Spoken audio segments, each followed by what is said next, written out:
Welcome to the Weekend Live Show. 508. We run down the biggest stories of the week with you every Saturday night. 508 is where I'm from.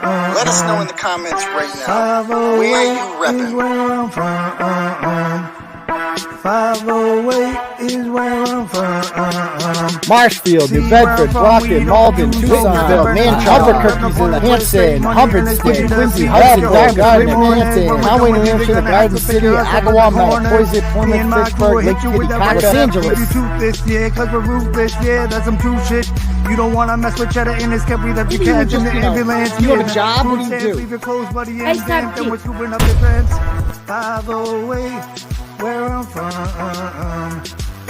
508 is where I'm from. You lived, I'd come to your house, I'd sit outside, roast marshmallows right in your fucking yard. NFL on the house, come on, Let's get this party started, shall we? Hey, what's up, Turtle Riders? How's everyone doing out there tonight? Good? Good? Excellent. Welcome to the live show, ladies and gentlemen. I am your fearless host here. Call me Uncle Turtle Boy around here. I prefer Doctor, if we're being honest. You call me Dr. Turtle Boy. That's my Twitter handle, at Dr. Turtle Boy, because if Joe Biden's the doctor, then I'm definitely a doctor. We are live streaming this right now, as we do every Tuesday and Saturday night at 9 p.m., both on YouTube and on our Rumble channel. I have put the link to the Rumble channel in the chat there. If our producer Deb, if you could post the turtle chat there and pin it to the top in the comments, that would be great as well. Yeah. So anyway, guys, we do this every Tuesday and Saturday night. So make sure you are smashing that subscribe button if you haven't already, and hit the notification bells.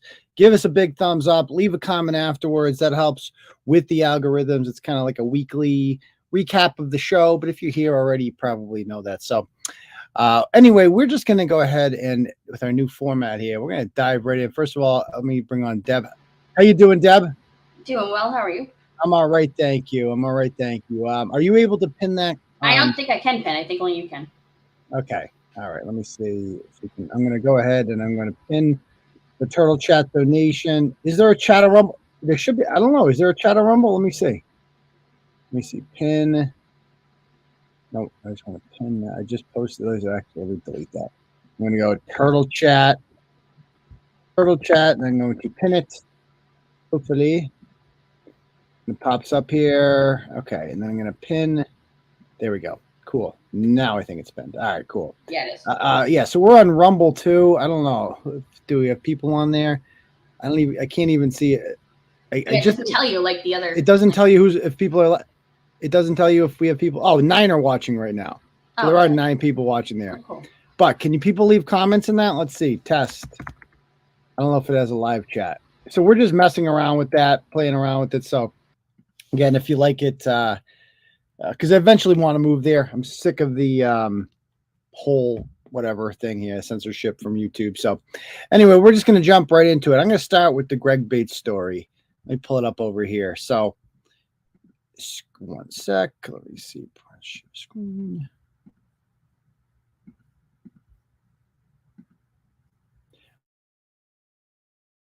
Raise your hand in the comments right now if you started reading Turtle Boy after the 2018 Greg Bates series. If you were here when we wrote about Greg Bates, give us a 1 in the comments. If you were here after Greg Bates, 2. Go ahead. We do need live chat. You're absolutely right about that. If it doesn't have live chat, it's gay. Oh, I see Soul Blog is over there. That's cool too. So we got 1 person. So all right. So we do have a couple of Georges, somewhat new. Sometimes I forget like who hasn't been around. Oh, Suzanne, you were here before Greg. You've been here way before that. Stop it. Reno, weren't you? You're not that new, are you, Suzanne? Tell me you're not. Heidi came after Greg Bates? No. I feel like that can't possibly be true. No way. Okay. So, this story, I really thought I would bury this guy a long time ago, but he just never ever goes away. He's like a cockroach. So If you're not familiar with him, I did a 7-part series on him back when the primary site was turtleboysports.com. We've since migrated to tbdailynews.com. And Mr. Bates, we call him Master Bates, actually. That's what everybody calls him. There's the biggest douchebag. I've been hearing about this guy for quite some time. And let me see. I took all of the 7-part series that I did on him, and I put it in this one blog over here. We don't have time to relive the entire thing, but it was crazy. Let me just run you through the highlights here. So part 1 is about how he's an unemployed deadbeat who hides child support money by using a big Facebook group to extort local restaurants for free gift cards. So he has this group called North Shore Eats on Facebook, and it's supposed to be like a food review group. And a lot of people love that stuff on Facebook, man. Those groups are so popular. If you want to start a group and become cool, you just make one of those groups. A lot of people are going to join it because people love to talk about food in their local area for whatever reason. And he is the admin for that group. And it's really probably the biggest one in Massachusetts that I know of. When I wrote about it, it had like 35,000, I think, members in it. But now it's probably closer to 60,000. And this guy, Greg Bates, created it. I think he's from Beverly.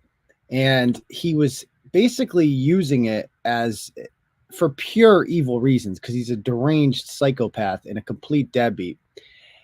He owed a lot of money in child support. He has been to jail for not paying his child support at least 2 times, maybe more, for over 30 days. That's where I guess you get 30 days in a clink if you don't pay your child support.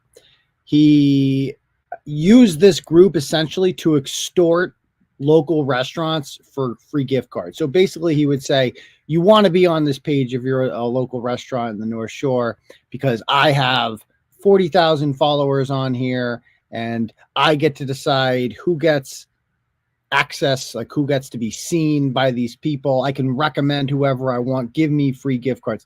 So that was essentially what he did in part 1, right? He would basically weaponize the group for those purposes. Then in part 2, we started talking about the raffles that he was doing. I believe he was doing like these raffles, and he would give out the money or give out like, by the way, was this part 2 or 3? What is this stuff? Oh, this was, I don't know what part this was, but this is the wildest shit. The divorce documents that we got a hold of. So, people get divorced, shit happens. But this guy has the worst Google history ever. I found a $10,000 in unpaid rent against him because he's unemployed. He used to work for UPS, but he either quit or was fired from there. He claims he retired. That's untrue. He has a lien against him at the time of this was written. And he actually wrote in his divorce proposal that, quote, sex is something that is important to me. If I don't, welcome to the club, pal. If I don't get it from her, I will buy it and redo the weekly budget as needed. So he basically said, like, we have to factor that in, the fact that I'm going to have to purchase hookers in my daily thing. So that's going to affect child support. He actually wrote those words into it, which is just wild. But she basically, his ex-wife moved out because of a lot of threats to violence. He also basically got on the phone with her, pretended to be suicidal, and pretended to be killing himself on the phone with his children and said he was taking his last breath and then walked back in the house like nothing happened at all. Okay, which is just wild.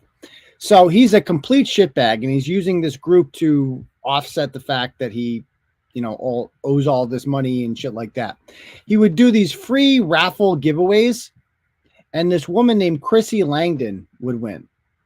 And Chrissy Langdon is Greg. He would make this account called Chrissy Langdon. And so he would basically get these gift cards from these restaurants. He's like, I'm going to promote you. We'll do a gift card giveaway. And then he would do the raffle and he would win the gift cards himself. Okay. Chrissy Langdon. What a classic. He would sell tickets for the raffles. Local businesses would donate the gift cards and he would charge $10 a ticket. And then he would win himself, which is just crazy. So part 3 was, we don't charge ad dollars. That was his big thing. We don't charge ad dollars to be on here, but we will turn our followers against you if you don't give us free gift cards every month. So we would start extorting these local businesses and say, look it, you should give, like, I don't charge you to be on my website or to be on my Facebook page, my group here. But if you don't give me free gift cards, I'm going to say negative things about you because I get to control what gets set up there. It was complete fuckery. Just go and read the whole thing. It's absolutely crazy what this guy did and got away with it. By part 4, I think there was a Beverly police investigation into him already because a lot of people felt, extorted by this guy. He was just a bully. Like, he used this page to bully people. Of course, he dismissed me as fake news, as they always do whenever they get caught. But a lot of people, you have no idea how many people reached out to me before I wrote about Greg and were basically saying that this guy is a menace. And a lot of restaurant owners too, because, a lot of these people, they know what they're doing, right? People who open restaurants and businesses, they know about food. They know about service. And here is this guy with training. Like, who the fuck are you, Greg Bates, to give out like food reviews? Who are you? You're just a degenerate who goes into bars and eats bar food. That's all you are. So I wrote about him, and he's one of the few that kind of nothing happened to. He got away with it essentially because anybody who dissented or mentioned the Turtle Boy blogs in his group got the boot, and he just kind of survived from there on out. And I moved on to the next topic, and he's still there, and he can just dismiss it as, it's just Turtle Boy. It's not real. It's what they always do. But we know that if you're here now, the Turtle Boy is real news, so it doesn't really matter. But anyway, so he is back, and he posted the other day at a place called Jacob's Corner Bar and Sports Grill or something like that. And it's in Beverly, and he posts the following.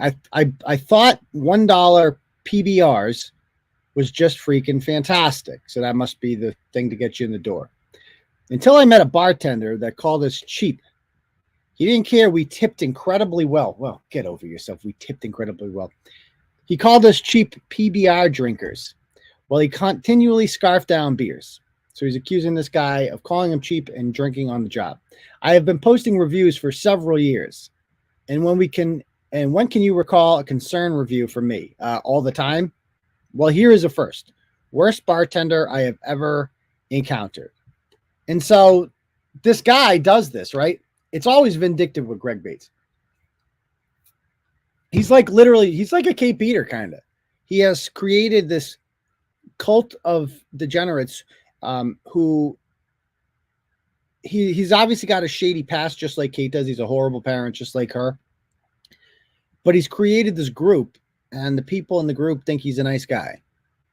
And he just dismisses any criticism as, well, it's just Turtle Boy. He's a sexual molester. He went to a Bills game. He went to a Knicks game, and he brought a girl across state lines, and he molested her right in front of the whole crowd.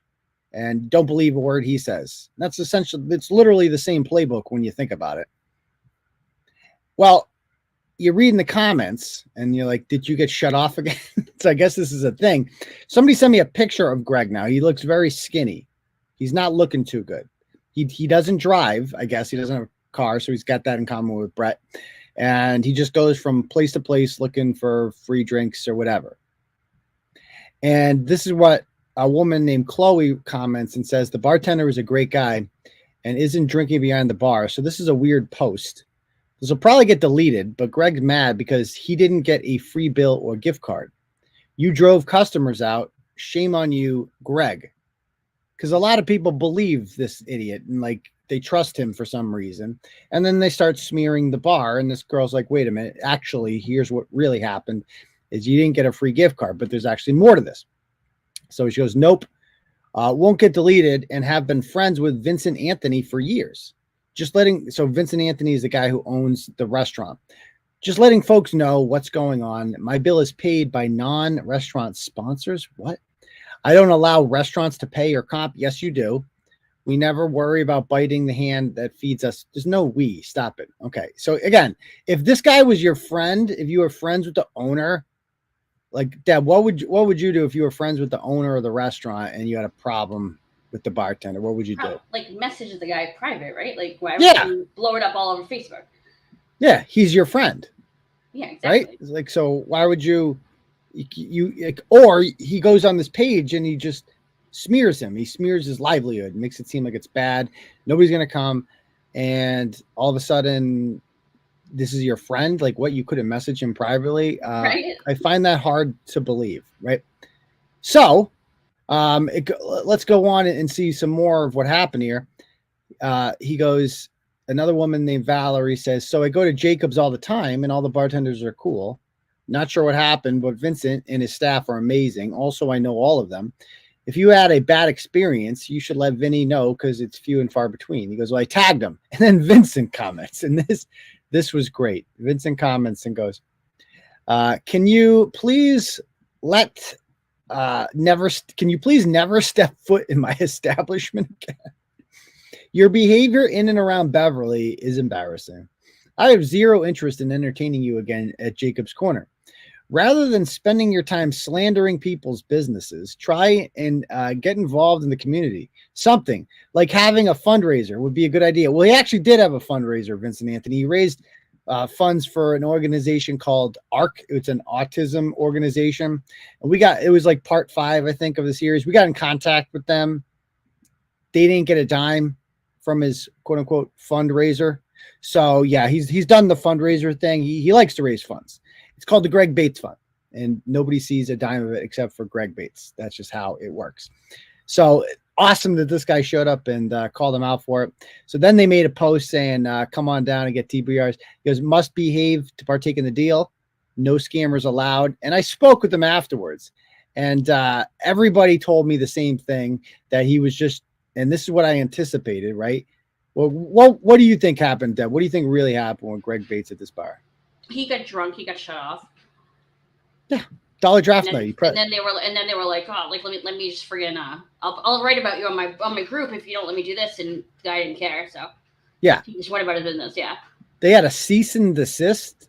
They actually wrote him a cease and desist. Awesome. I mean, cease and desists don't really mean anything. I could write a cease and desist to anyone, but yeah, it's like. That's what I think happened. I think I spoke to the owner, and that seems to be what happened. Greg was drunk off of dollar drafts. He got lippy with the bartender. Probably he's like, do you know who I am? I'm Greg Bates. I run North Shore Eats. And the bartender's like, yeah, go fuck yourself. And Greg's like, I'll show you. And he goes and posts, I'm going to weaponize my group against you.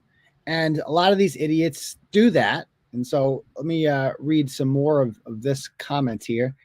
Goes on to say, I have a story I'd like to share regarding Greg. Clearly, this is not my true profile. This was like the ultimate Greg Bates story. I love this one. I am a server and sometimes manager at a popular restaurant on the North Shore. I had heard about Greg from other friends in the industry. Let's just say his reputation preceded him. We were getting ready to open our second location in Beverly. He had come up in about a month before with his little sales pitch and explained that most restaurants offer up to 2 gift cards per month, and that both of them would be raffled.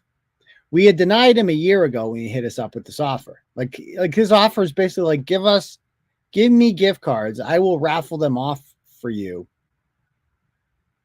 And that's it. Like, obviously he keeps the gift cards.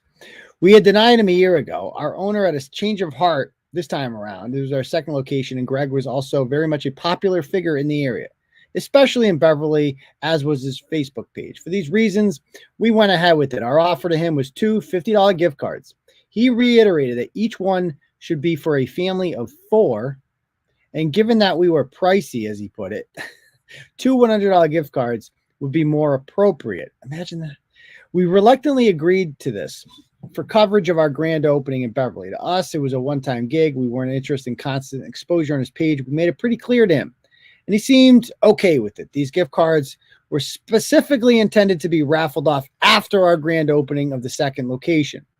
A week after we gave him the gift cards, we received a call from Greg stating that one of the cards was stolen from his car, only one, and after it was broken into.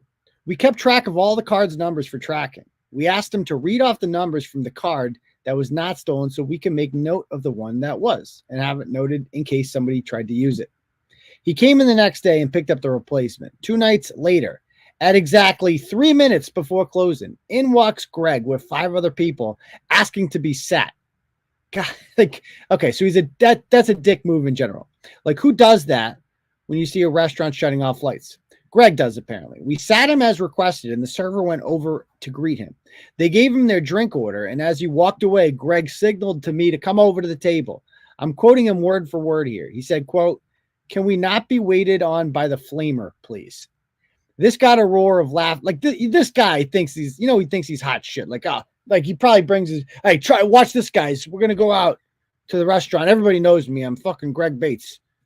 And, hey, Toots, can we not get served by the flamer? Am I right, guys? Oh, you're the man, Greg. You're the man. You got all the gift cards in the North Shore. Oh, yikes. This got a roar of laughter from others in the party. He then said, "He's just too fabulous." Speaking in a lispy voice, I could not believe what he had just said. Well, the server got wind of this and refused to continue serving him. Who could blame him? Our bartender ended up having to serve them. They stayed 2 hours after we closed. They ended up ordering 4 apps, just 4 to share. And the rest was an obscene amount of alcohol. The bill came to $296. I assume they were paying in cash or credit card, as we made it clear that the gift cards were giveaways after the opening of the Beverly location. The bartender went out back to finish some side work and let them get the bill together. When she came back to the table 5 minutes later, they had quickly up and left. On the table were 3 $100 gift cards, including the one he claimed was stolen from his car. So to make a Jesus, I mean, is that not the scummiest story, Deb, that you've ever heard? That's awful. Like, how do you? Think of how diabolical. Like, he not only got two $100 gift cards off them that he knew he wasn't going to raffle off. He's going to keep for himself. Then he pretended one of them is stolen because 200 wasn't enough, in order to get a third one, knowing he wasn't going to raffle that one off either. And then he uses them all on mostly alcohol, keeps the whole fucking place up, tips $4, basically gives the restaurant back their own money. So they just lost. All that money was lost. And tips the waitress $4 off the fucking gift card on a $296 tab. If that doesn't sum up Greg Bates, then I don't know what does. So anyway, he also, here's all, I published all his court documents here. He has, since the blog was written, been sentenced to jail again, which I did not know about, right? Because he, once again, not paying child support. I think his kids are all, like, they're over 18 now, so he doesn't have to pay anymore. But he's in the comments calling himself a Teamster. That's a lie. This guy here, Craig Kaplan, I mean, it's people like him who are the problem. He said this was back when I wrote the original blogs. They've been kicked off Twitter. That's me, several times. It's not remotely legit. First of all, who hasn't been kicked off Twitter? Like, that's a badge of honor, getting kicked off Twitter, my dude. It's not remotely legit. This kind of cowardly attack really pisses me off. If someone is guilty, there's no need to hide. You contact the authorities and let them handle it. Okay, this is clearly character assassination. I actually contacted this guy this week about this after the blog was written, and he actually denounced Greg Bates. He's like, "What? You saved that screenshot? That's weird." I'm like, "No, dude, it was in the blog. The screenshot was in the blog. I'm just, kind of rubbing it in here and seeing if you've changed your mind." And he's like, "No, I don't support Greg Bates anymore." Okay, good. Well, that's good. But you helped build him up. Now, all these people here, we should just shame all these people, like Daniel Wagner. Let's see if we can get. Is he? I didn't even go through the list here. But what did Daniel Wagner say? He said, "They, them shouldn't be working as a bartender because they're non-binary. You have been following the group forever. It's rare when I get a concern review. They've earned this. They did, especially when you tip so well." When you tip, you're such a great person. I like PBR, by the way. I enjoy a great value. The heavy beers are too much for me, says Daniel Wagner. So where's Daniel Wagner? Come get your man. He lives in Boston. So he's just some boomer. Anyway, I'm not going to call any of these people or anything because I didn't like friend. Did you happen to reach out to any of these people, Deb? No. Did you happen? Okay. Mm-mm. All right. So anyway, would have been cool to hear Caleb Brooks. Let me guess. So basically, all these people are shitting on him, and they can go fuck themselves too. Everybody who supports Greg Bates is just as bad as he is, in my opinion. I wrote about this woman, Nicole Pisano. She actually owns a restaurant. Let's see what she was really defending the wall hard.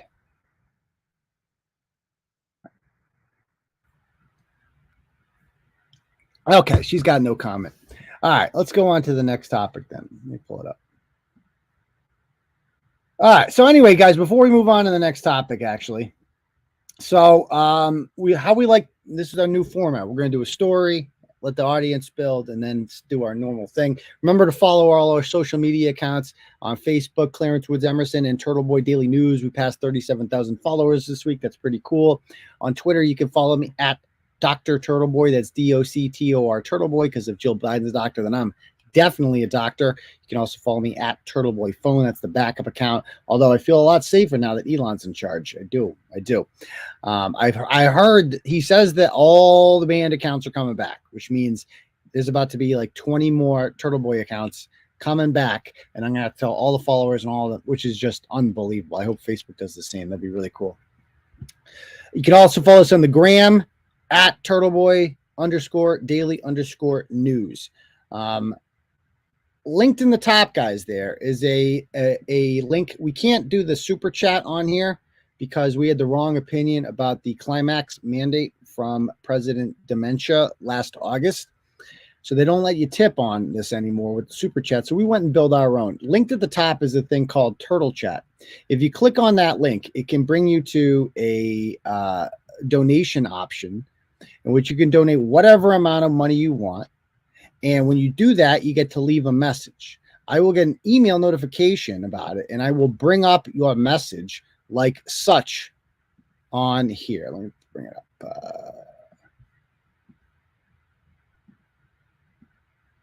Okay, so like Zuzap fingered sent $52 and said, "Here's hoping the Attleboro wench does follow through with court. What an ass whooping that'll be. Learn deformation unequivocally, bitch." Yeah, I wish she would sue me, to be perfectly honest. I mean, I really wish she would. Unfortunately, she's not going to, because I would just fucking destroy her.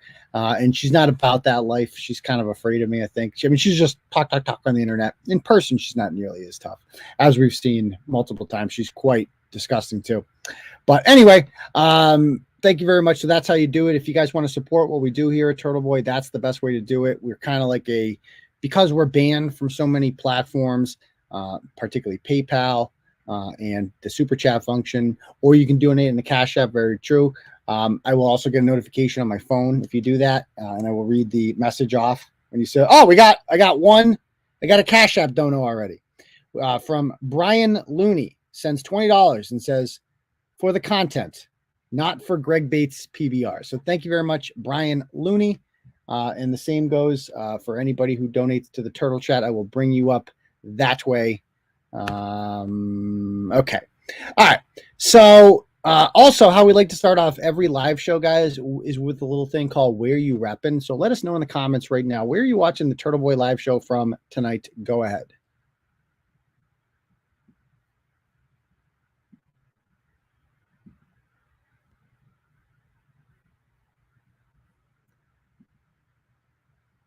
All right, we got 30 on Rumble. Nice. 30 on Rumble right now, and we got 169 on. Oh.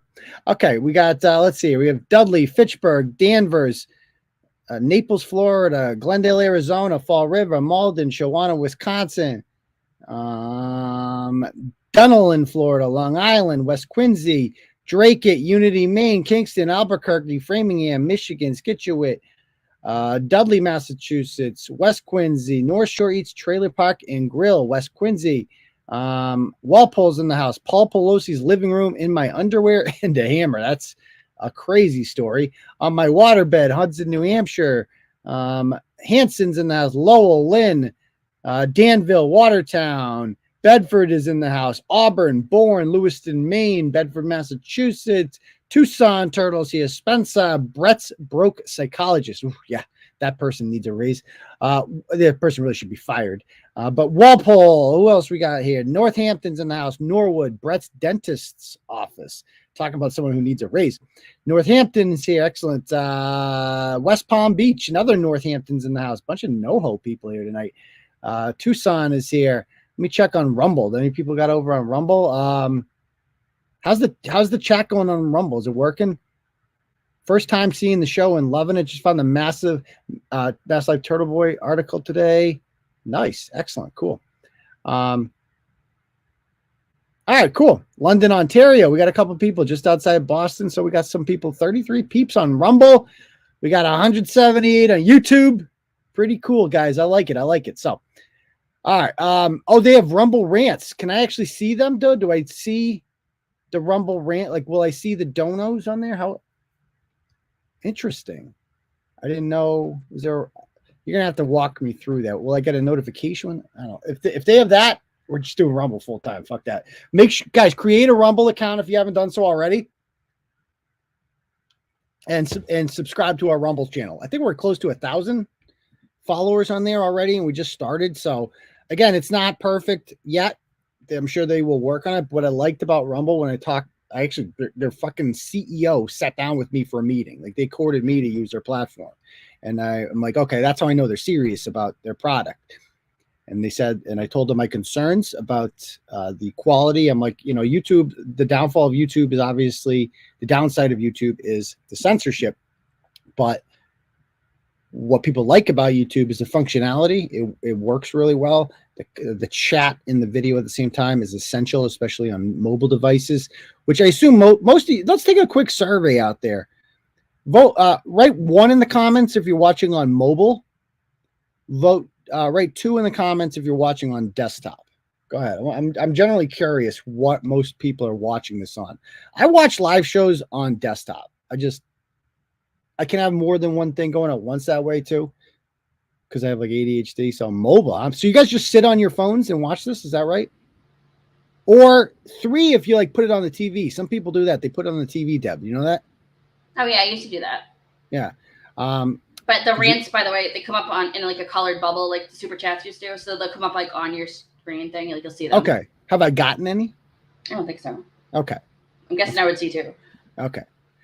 So it looks like, Ernie's got the TV there. Interesting. So most people are on phones, it looks like. I did not know that. See, I don't watch live.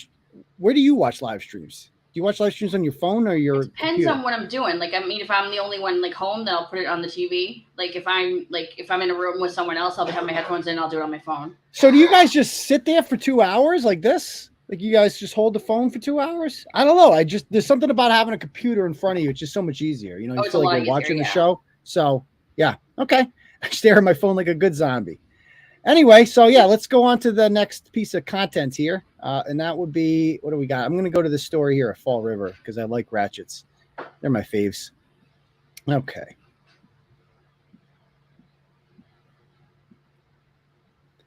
All right. So this woman's name is Cassidy Levitre. She is from Fall River. So she already has a couple things going against her.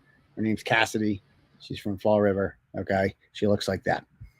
Anyway, she's a single mom, and she has a daughter who I'm praying to God she doesn't have custody of because she's a complete degenerate.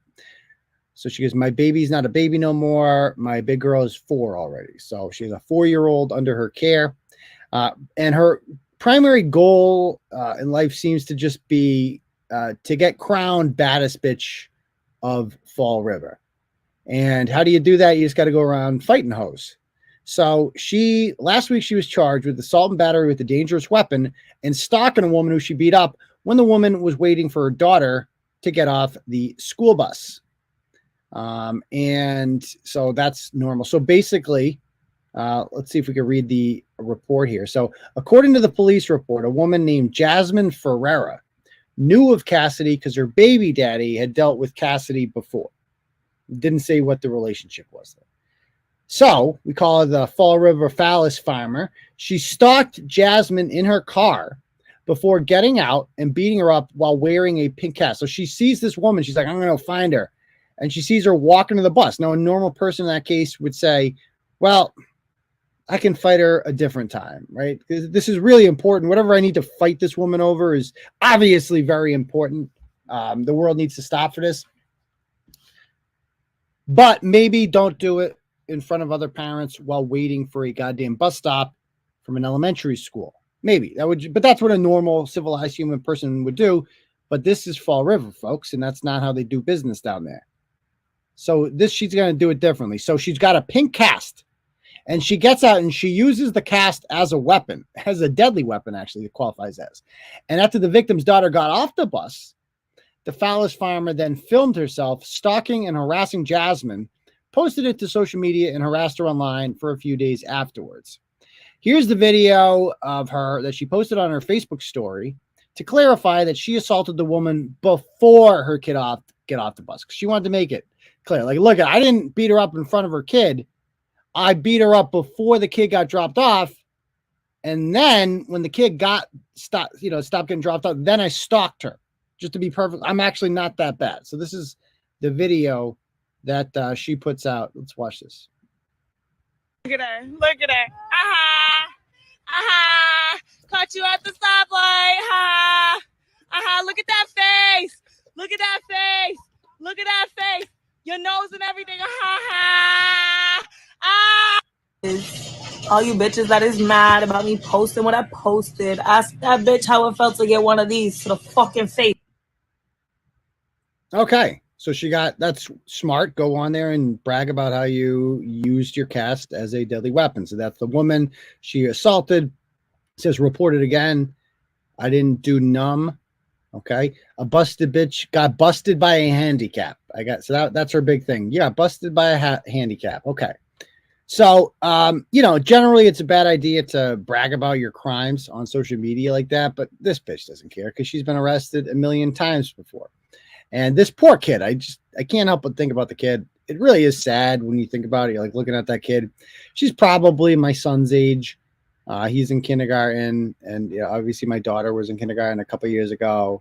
And I'm just thinking about how different their world is from my world. The way their kids are going to grow up, because they start off the same. Like that girl is completely innocent. She just wants to go to school and learn and stuff like that. And then she gets off the bus, and then this is her reality. I don't know her mom.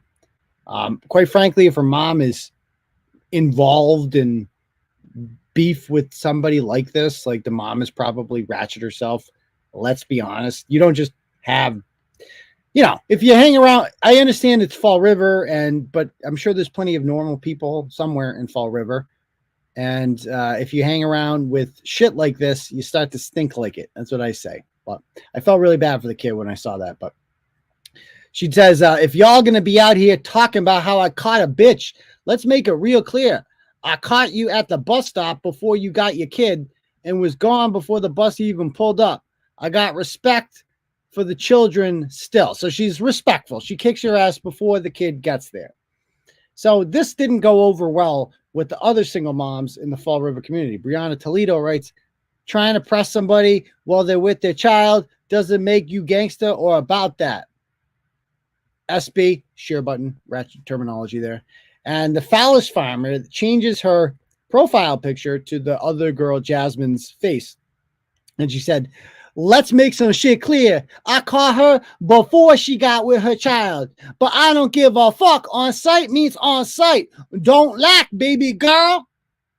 So that, if you don't speak Ratchetese, that means that on site means like I'm required by the code of Ratchet Jesus. When I see you in person on site, I am required to physically assault you because I said on site. On site means on site. And she's a woman of her word, if nothing else, and she must stand by that. From there, a lively debate broke out about who was in fact the hoe, and several rivals challenged her to a duel. And she said, I don't even know any of you hoes. This is fan behavior, so carry on. Not y'all. I don't know you. I don't care about any beef. I just saying while pregnant, Notch touches us. So that's a big thing, okay? Because I guess someone was pregnant. I think Brianna's pregnant. So that's another code of the streets of Fall River. Like, you can't smack a hoe on site if she's with child. Can't do it. You have to wait until the baby comes out of her womb and then gets off a bus. Then you attack her. That's how things work in Fall River. Who you calling a hoe, though? I said I had to say. And now it's Brianna, the pregnant one. LMAO, yeah. You not calling her a hoe because I'll drop this baby and really dust you for trying to disrespect my family. Like I said, tread lightly. So she has another child. She's pregnant. She will drop the baby off to fight you, though. See, these are all classy people. Don't talk that hot shit, then get caught lacking. I don't give a fuck. Wasn't no child there when I stepped to her. Okay, so it wasn't there before. Anyway, so let's see down here. So I looked up this woman's whole record. And by the way, there she is. She's all about the cast thing. Like she's like, once the cast comes off, because the cast, now that she found out that she caught an extra charge because of the cast, which I didn't even know that, by the way. I don't even know what fan behavior is either. I'm like reading it. The cast came off, and once she says it's off, then I'm going to beat you up because you get an extra charge if I beat you. First of all, it's not safe. It's also not good for the healing. Not only is it not safe for the person you're assaulting, it's also not safe for you. I don't know if you know that. The cast is on for a reason because you probably had a broken bone in there. Probably because you punched somebody else. Let's be honest. I had a cast on one time. It was junior year of college. Of course, it happened like right before spring break. Luckily, I went to Cancun. I didn't have to. I got it off like right before I went to Cancun. Thank God. But it was that looked ridiculous in the thing. It was bright green because I was in Providence one night. Went to a Providence College basketball game. I was there with my buddy, and we argued a lot. We always fought, like argued. And I said, if he goes, if you say one more thing to me, I'm gonna punch you in the head. And I'm like, you're not gonna punch me in the head. You're an asshole. He punched me in the head, and so I had to punch him in the head. So I whacked, and he's bigger than me. He's got a thick Albanian skull. So I punched him in the head, and I guess I didn't think much of it. And we go back to his girlfriend's dorm there, Providence, and my fucking hand is blowing up. And I'm like, well, that's not good. So we start driving back to Worcester, and I tell my mom, like, I'm gonna go to the hospital and check this out. So I get to the hospital, and the doctor, they go to the ER, Memorial Hospital on Belmont Street, and they're like, oh yeah. They did an x-ray. They showed me the x-ray, dude. My right fifth metacarpal, this bone right here. Okay. They showed me the x-ray. It was snapped like a goddamn chicken bone. Like snapped. Like fucking, like it wasn't like slightly fractured. Thing was split in half. I'm like, oh, that's not good. And they said, yeah, we need to graft this, I guess. We need to fix this right away. And so what they started just throwing drugs in my mouth, and they're like, it's not going to settle in time. They're like, the drugs aren't going to, like, you are about to feel the most pain you've ever felt in your life. Like, this is going to be the most painful thing you've ever experienced. And I'm like, okay. And I wasn't, I thought he was being hyperbolic. They brought in like 3 nurses, I guess, to hold down your legs because you start fucking kicking and like it. And so they took my hand. The doctor took my hand and just took the 2 fucking pieces that were broken and put them back together like this. And it's the most painful oh my God, dude.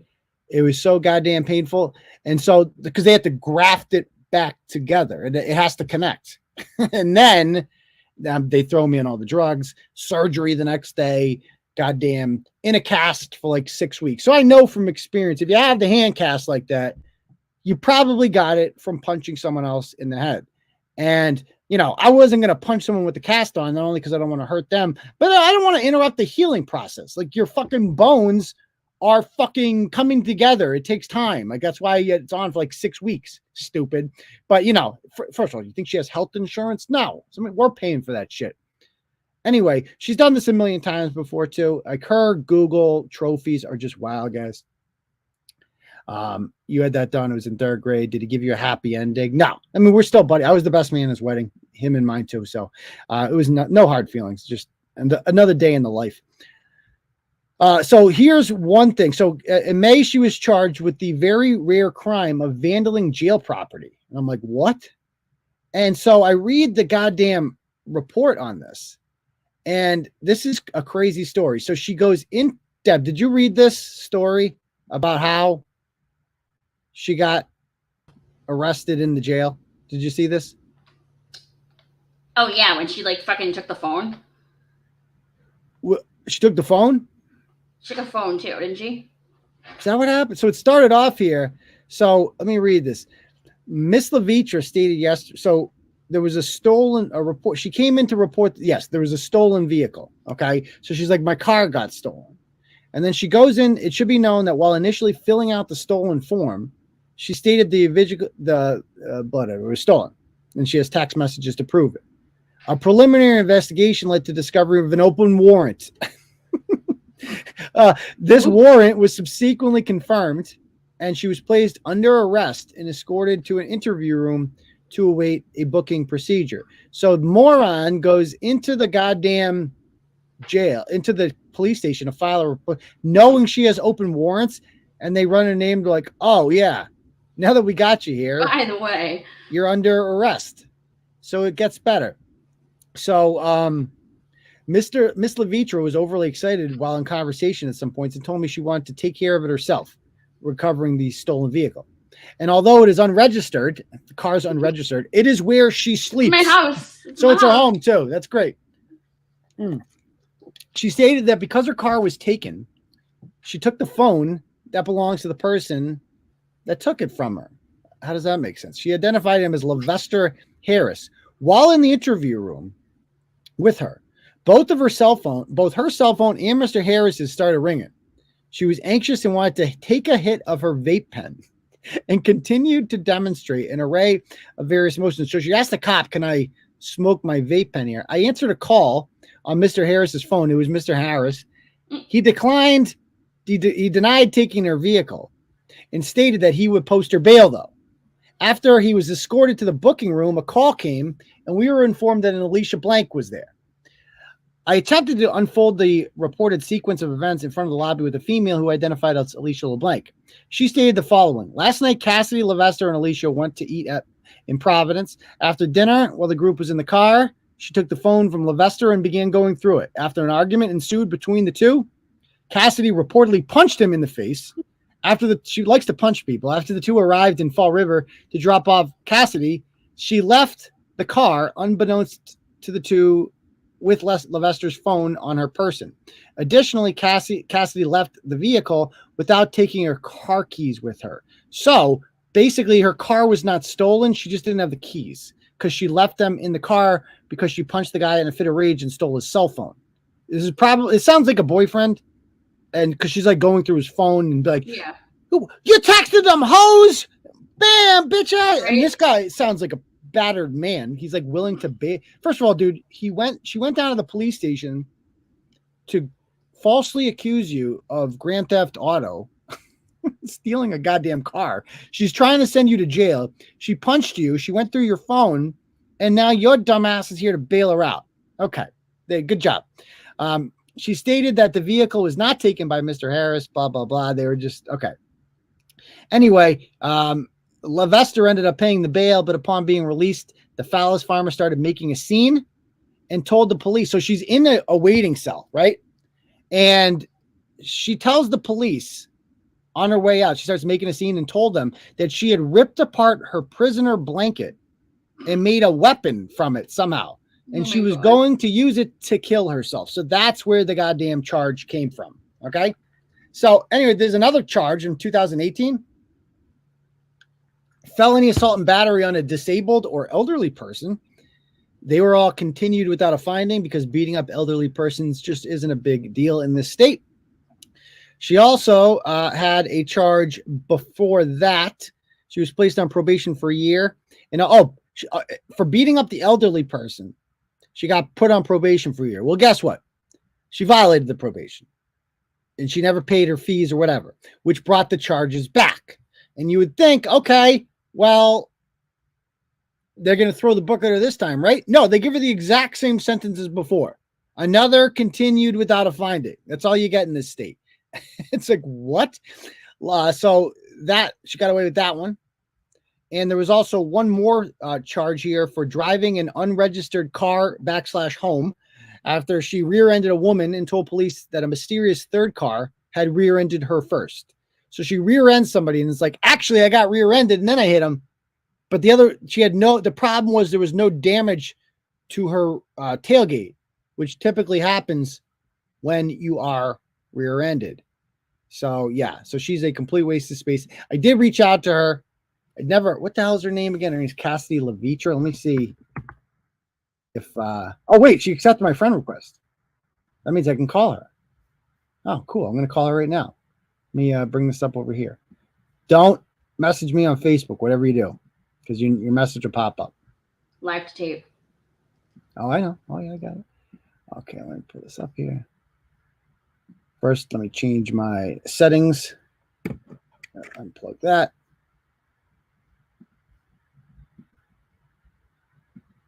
Okay. Let's give it a shot. Let's see what happens.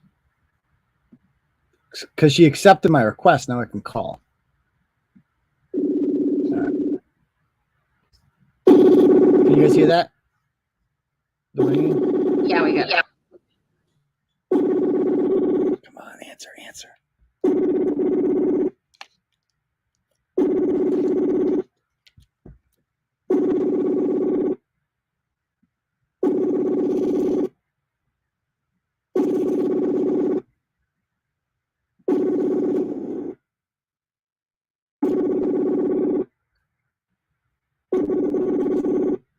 Like the channels these people subscribe to where they just share content from is wild. Originally Kearney, so she has 4,000 followers. Big old bitch like the person I shared this from, but let me shut up. Okay, so she's not answering. She's killing me. I would have loved to hear from her too. I bet she'd be a good time. But anyway, all right, cool. Hey, you guys want to hear a crazy story? Speaking of road rage incidents, so you going to tell them about this morning? Story. So I want your opinion on this, guys. So I got a so yesterday you might have noticed on Facebook I put up a post asking for a license plate. I later took it down because I do that all the time. People like, I always ask like, can anyone run a plate? And I'll get like 20 messages from people. I got it. And there's always the morons who are like, this is illegal. Yeah, motherfucker. Call the cops. Like, go ahead, call the cops. Nobody gives a shit. There's like any tow truck driver. That's usually what I hear from is tow people. They can just run a plate for you, no problem. Any cop, anything like that. Anyone can run a goddamn plate and get you the information. So the Rumble stream is down. I see 37 people watching right. The stream is dead. Oh, can I only do like a certain? Oh, maybe you have a time limit or something. No, it hasn't been an hour, so that's weird. I see it. I'm on there now. It appears I'm live. It's back. Okay, it's up. All right. Anyway, so let me pull up here. Let's see. I got to get the screenshot of this that I sent in our group chat. Hold on one second. So there was a person parked outside of my house the other day. And I need to get this. Give me one moment. Okay, I found it. Let's see. Download this one and download this one. All right. And then I'll download this one too. Okay. All right. So let me show you this. This is crazy.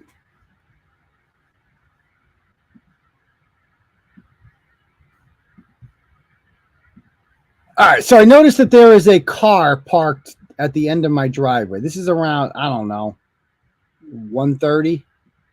Something like that. There it is. Okay. So that's my driveway. And you can see down at the bottom there where I circled. That is where the car was parked. Okay. And, there's no sidewalks on my street or anything like that. It's a skinny road. And it's not a major street. You can get to you can get to Princeton that way, but there's faster ways to get to Princeton.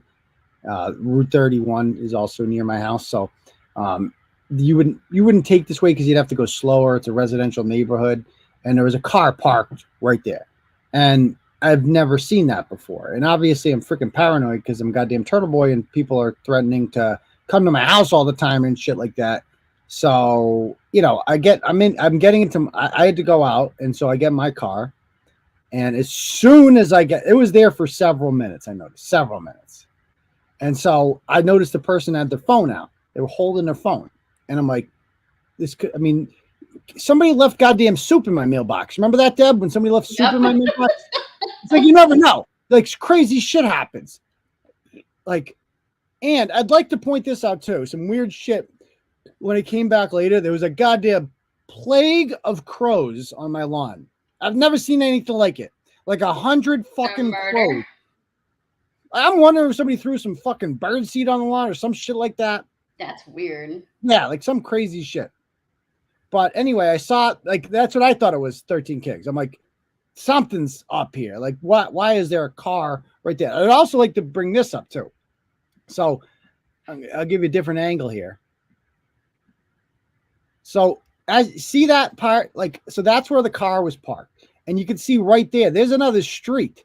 Like, if you were driving down if you want to like pull over, you would pull onto that side. You wouldn't pull onto that area because, again, it's a skinny road. You don't want to block it. And yeah, you could it's just, too narrow. It's a cul-de-sac down there. There's like 4 homes. That's where you would pull onto. And so I'm like, this is suspicious. So I get out of the car. I get into my car, and I'm like, okay, well, I was gonna go right. Every civilization is to the right. But then I noticed that this individual just started driving away. And so I'll show you. I got a picture here. So I see this. That's the car. Okay. And I'm like, I couldn't see the plate. I was too far away. And so I'm like, well, let's go get this plate. I'm going to figure out, maybe it's missing. I'm going to take a picture of the plate, and then I'll have someone run the plate. So I start driving towards the car. And as soon as I start driving, the car fucking guns it. I think the speed limit on my street's like 25 miles an hour. The car starts going like 45, 50 miles an hour down, like fucking crazy. I'm like, okay, now are you guys with me? That's suspicious, right? Like, you're parked outside my house for 3 minutes, 4 minutes, whatever. The second I get in my car and, you know, you can see that I can see you, you start driving away. And when I start following you, you gun it. And I'm like, okay, that's fucking suspicious. So now I really want to know. I just want to get close enough to this car where I can get a picture of their plate and just have someone run it. So I get close to the car, somewhat close, but it's going too fast. And so we're like a mile and a half away. We're almost in Princeton by that. And like, there's a huge fucking field over there and nobody ever goes on it. And so I'm trying to pass the car now. Okay. I mean, it was crazy behavior what I was doing. I'm not going to lie, but they were fucking crazy too. And I'm like freaking out. I'm like, why is this person driving like this? It was not residential anymore or anything like that. Like, there was no danger. And so finally I fucking pull up beside the car, and it's some woman, and she puts her fucking window down, and I put my window down, and I'm like, was it faux shizzle? I thought it was something like that. I mean, there's so many. Yes, I got a picture of the car. And so I pulled my window down, and I'm like, I go, why are you outside my fucking house? Why are you taking pictures outside my house? She's like, I was on the phone with my mother. She's saying, I was on the phone with my mother. You're on the phone with your mother? What? I'm like, you were outside my house for a bunch of minutes. And I'm like thinking, this doesn't make any sense. Let me get this straight. You're such a good driver, a responsible driver, that you pull over to talk on the phone because you don't believe in talking and driving at the same time. But you'll go 50 miles an hour in a residential neighborhood. Right. For some fucking reason. What? That doesn't make any sense, lady. You're on the phone with your mother. She's like, I wasn't taking any pictures. I'm like, why the fuck were you outside of my house? Like, what? And she's like, you're paranoid. I'm like, yeah, I am fucking paranoid. You're right. I have good reason to be. I'm like, people are threatening me all the time. She had no idea who I was or anything like that. Yeah. And so I'm like, she's got a whole story. And because I'm like, again, there would be very few. It's a 4-mile long road, and there'd be very few. It takes you into Princeton, But there again, Route 31 is near my house. You can go fast on Route 31. And so that's, if you're going to go into Princeton, you go that way. There's very little reason to go this backcountry roadway. And so I'm like, what? And she's got this whole story. She's like, I work in Worcester near the airport. That's on like the west side. And then I come through Holden. And then I live near Sterling Road in Princeton. And I went home and I looked at the map, and that adds up. There's like a very small area of Princeton, if you lived in it, that you would take my street to get to. Like the route added up. And so I asked people for the plate. I got a bunch of people messaging me. I get the woman's name or whatever in a car. It's registered to a husband because the car had veteran plates on it. And I look it up, and yes, they lived at that address. Her story fucking added up. Her story was completely legit. Because I was I'm like, that's what I'm thinking. I'm like, is she lying to me? Am I being played again? Because she started crying at this point. Like, it got crazy. And then you got sad. You were like, oh, damn. Yeah, because I'm a sucker. When a woman cries, I'm just a sucker. So she's like, I'm like, okay. After a while, I'm just like, okay, well, you have a story here. I guess maybe I'm misunderstanding. And so I turn around, do like a U-turn in the park in some guy's garage, turn around, and I slow my car down to like talk to her. And I was going to like be like, sorry about the misunderstanding, but like, what the fuck?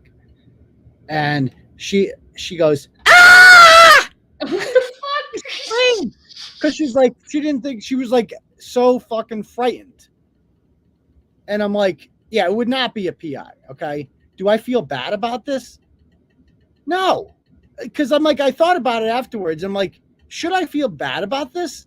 But like, dude, you were acting so fucking shady. And also, I don't really believe you at the time. Because, dude, you come on. Did I do the wrong thing? Was I in the wrong? I mean, a serious question, people. Was I in the wrong? What would you do if you were me? I mean, I don't think you're in the wrong, because that's like your house, and you're in a really, really, you're not like in like a metro area or anything, so it's kind of weird. Plus, it's who you are. You've had shit happen to you. She had no way of knowing that, but like, you've had weird shit happen, so I can see why you would do that. And then she might have just been being a woman, been like, oh crap, like a guy is now following me and sped up because of that, like, yeah, but, like. So I don't think it was anything malicious. So the fact that she started speeding down the street like that was the craziest. I just wanted a picture of her license plate so I could just run it and see who the fuck I'm dealing with here. And she couldn't have acted any shadier. She could not have acted any shadier about that. And like I'm talking to my mom on the fucking phone. Yeah, like I'm sorry. Like you got to protect your fucking home, people. Like you got to protect your fucking home. Like you can't have somebody just. I didn't even know it was a woman at first. It's like you're just sitting outside my fucking home, taking goddamn like you're on. She was doing something with her phone. I could see her holding the fucking phone. Because it begs the question, like, okay, you were on the phone with your mom, then why did you suddenly end the call when she saw you coming? Like, right? Oh, so it happened. Yeah, the conversation ended at the exact same time. And I'm with Jack. It's like we're both victims of circumstance here. It's just like the whole thing was just a horrible fucking twist of fate. Circumstances, blah blah blah. But don't sit outside my fucking house like that. Like that's fucking weird. I'm sorry. Don't do that. You're freaking me out, lady. And don't speed off and drive like a fucking maniac down the street. And blah blah blah blah blah. You do need to get cams for that house. You do. We've talked about this before. You really do. I got one. I just haven't installed it. Yeah, I know. You got that back when that other shit happened, like and you still haven't put it up. It's been like 6 months. I know. I got to get around to that. It's one of those things. But anyway. Let me check. Let's see if we do any turtle chats. Oh, we got some turtle chats here. Let me bring them up here. All right.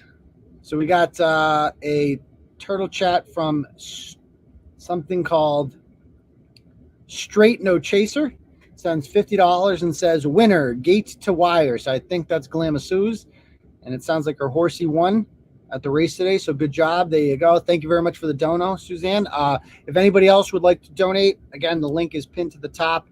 You can donate whatever amount of money you want. Write a little message there, and I will bring it up, etc. But no, I mean, this woman wants nothing to do with me, and I want nothing to do with her. I did. I mean, I did feel bad, but like, can you blame me? Like, I got fucking people stalking me and people show up to my fucking house before. It wouldn't be the first goddamn time. Like, stop it, you know? And like, I had every reason to be. And I'd like to point out too, like, when I finally caught up to her and I started honking the horn, right? And like any normal person would be like, is this guy having an emergency? Like, is there something wrong? Is there something he needs to tell me? I was clearly trying to get her attention and she would just fucking speed up and go faster. So it's like, what the fuck? Like that, every single fucking thing she did made her more suspicious as we went along. And yeah, so, and she was kind of a bitch, you know, but anyway. Oh, or someone could give a first Rumble chat. Oh, do we get a Rumble chat? I don't even know if it works. All right. Anyway, let's go on to the next topic here. I want to talk about, let me pull it up. I want to talk about that Monica Cannon Grant story.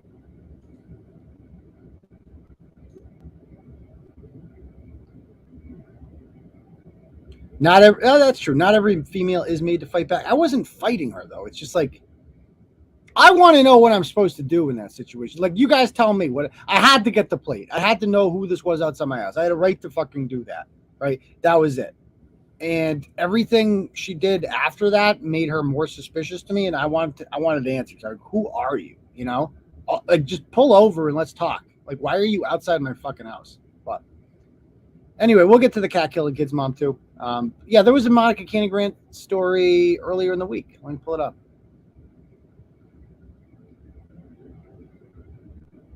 So I thought this was interesting. She published the text messages from Rachael Rollins. So this was a blog on Monday that I published. She's still bitching away on the Twitter world. And she has court coming up in March, I believe. She's facing federal indictment saying, how the former DA U.S. attorney partnership with right-wing white supremacists affects my case. So that's me. I'm the right-wing white supremacist. Not really, but whatever. There's a history of weaponizing her power to silence those she disgraces, i.e. Joe DePina, that's true. And Rachael Corey. Rachael Corey was some woman who posted a picture of a police officer's house, and the guy lived in Newton during the whole Black Lives Matter stuff, like went to his house and posted pictures. And she got reprimanded for that because she's a Rachael Rollins campaign worker. And I got a letter from the DA's office, an email, basically saying we've reprimanded her. And so I published that email. And yeah. Let me ask you guys, because I see the comments. What would you have done, Deb, if you were in that woman's situation and there's this guy behind you honking his horn? What would you do? Serious question. I wouldn't have pulled over. I would say that, like, because I remember I would never have pulled over. No, as a woman, no way. Like, I mean, and I'm probably scarred from like watching stupid unsolved mystery shit. Like when I was a kid, when like they used to have those shows about like, oh, like don't turn if someone comes past you and flashes their headlights to like turn them on, and then you don't have yours on. That's like gang related or some shit.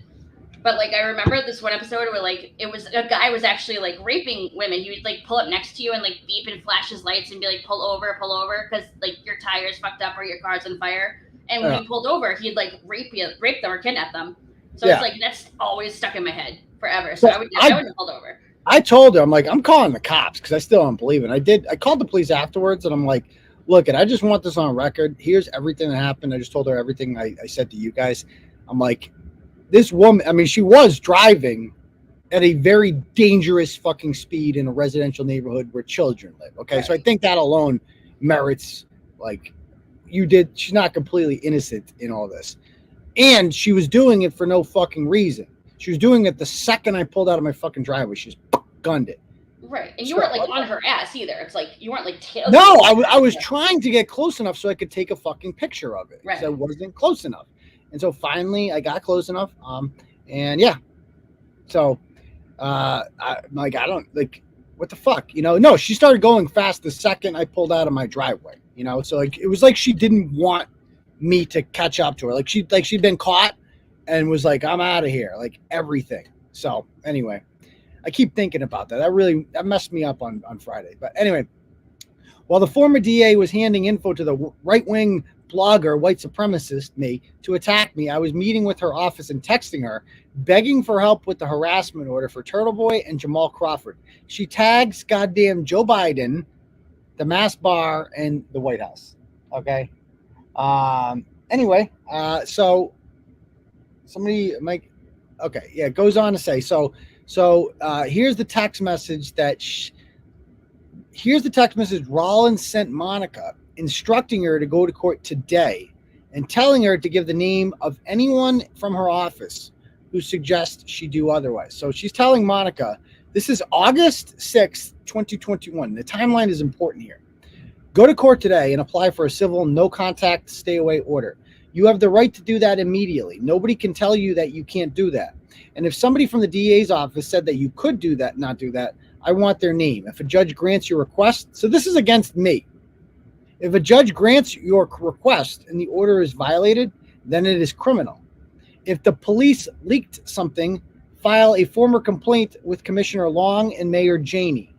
I am sorry you are dealing with this, Rachel. What a snake this woman is. This is the same. Let's check out the timeline here. Actually, this is very interesting. How she's doing the both sides thing. So by the time she sent this text message, August 6, 2021, she had been communicating with Rayla and I directly. And I never spoke with her directly, just to be clear. But she would communicate messages to me through her office and through Rayla, because she knows Rayla's going to talk to me and we're going to work together and stuff like that. So she knew Monica was a menace and that our reporting on her was accurate, which is why she distanced herself from Monica. Yet she still urged Monica to clog up the courts in her county, Suffolk County, by filing a frivolous order that she knew that Monica did not have the grounds to obtain, in the hopes that it would silence my criticism of both of them. So you see what happened here? You see like the problem? So quick little timeline situation here. So the first Monica blog about how she went on her thing and called Rayla, accused her of writing white penis for a credit score. That was July 19th of 2020. Immediately after that, Rachael Rollins distances herself from that because she's a savvy politician who understands that that's no bueno. You don't want to be associated with that kind of behavior. During that time, the Democratic primary for Senate's going on. Monica endorses Joe Kennedy, and Rollins endorses Ed Markey. So they're endorsing different candidates. And so what does she do? What does Rollins do? She texts goddamn Rayla Campbell and tells her, hey, Joe Kennedy is having a speech here sometime in August 2020. Go disrupt it. And she even writes her a goddamn script about what to say to give a press release. And Rayla does that. Rayla shows up and fucking disrupts it on command. Like she was using and weaponizing both Rayla and myself against Monica. So we're like, okay. And nobody knew this. And we didn't come out with this until later on. And I think in return, Rollins expected that we would be nice to her, but we weren't at all. It's like, just because you fed me one piece of information doesn't mean you're no longer a communist trash bag. So 5 months later, the episode happens with, I apologize. 1 month later, September of 2020, we protest the Turtle Boy 6, which included Shannon LeBerry, faux shizzle, as they call her over on the Deadbeats channel. We showed up to protest the grand opening September 7th of Violence in Boston. After that, Monica files a police report against me, even though her people threatened us. So she files a police report. I get tipped off about this police report and I get a copy of it. And I write a blog calling out the police captain in that particular barracks in Roxbury who allowed this to happen, who wrote this ridiculous report and allowed it to happen. And so Monica's like, oh my God, he's going after the police that are trying to protect me. She called the police, by the way. Misfucked the police, called the cops. Let's not forget that. But then a few months later, during the Christmas Eve road rage incident, obviously we wrote about Rollins. And now, and then we wrote about her involvement in the Michaela Miller thing. So this whole time she's playing both sides. Okay. We're exposing her. We're exposing Monica. Rollins is covertly trying to weaponize us to hurt Monica in order to get Ed Markey elected.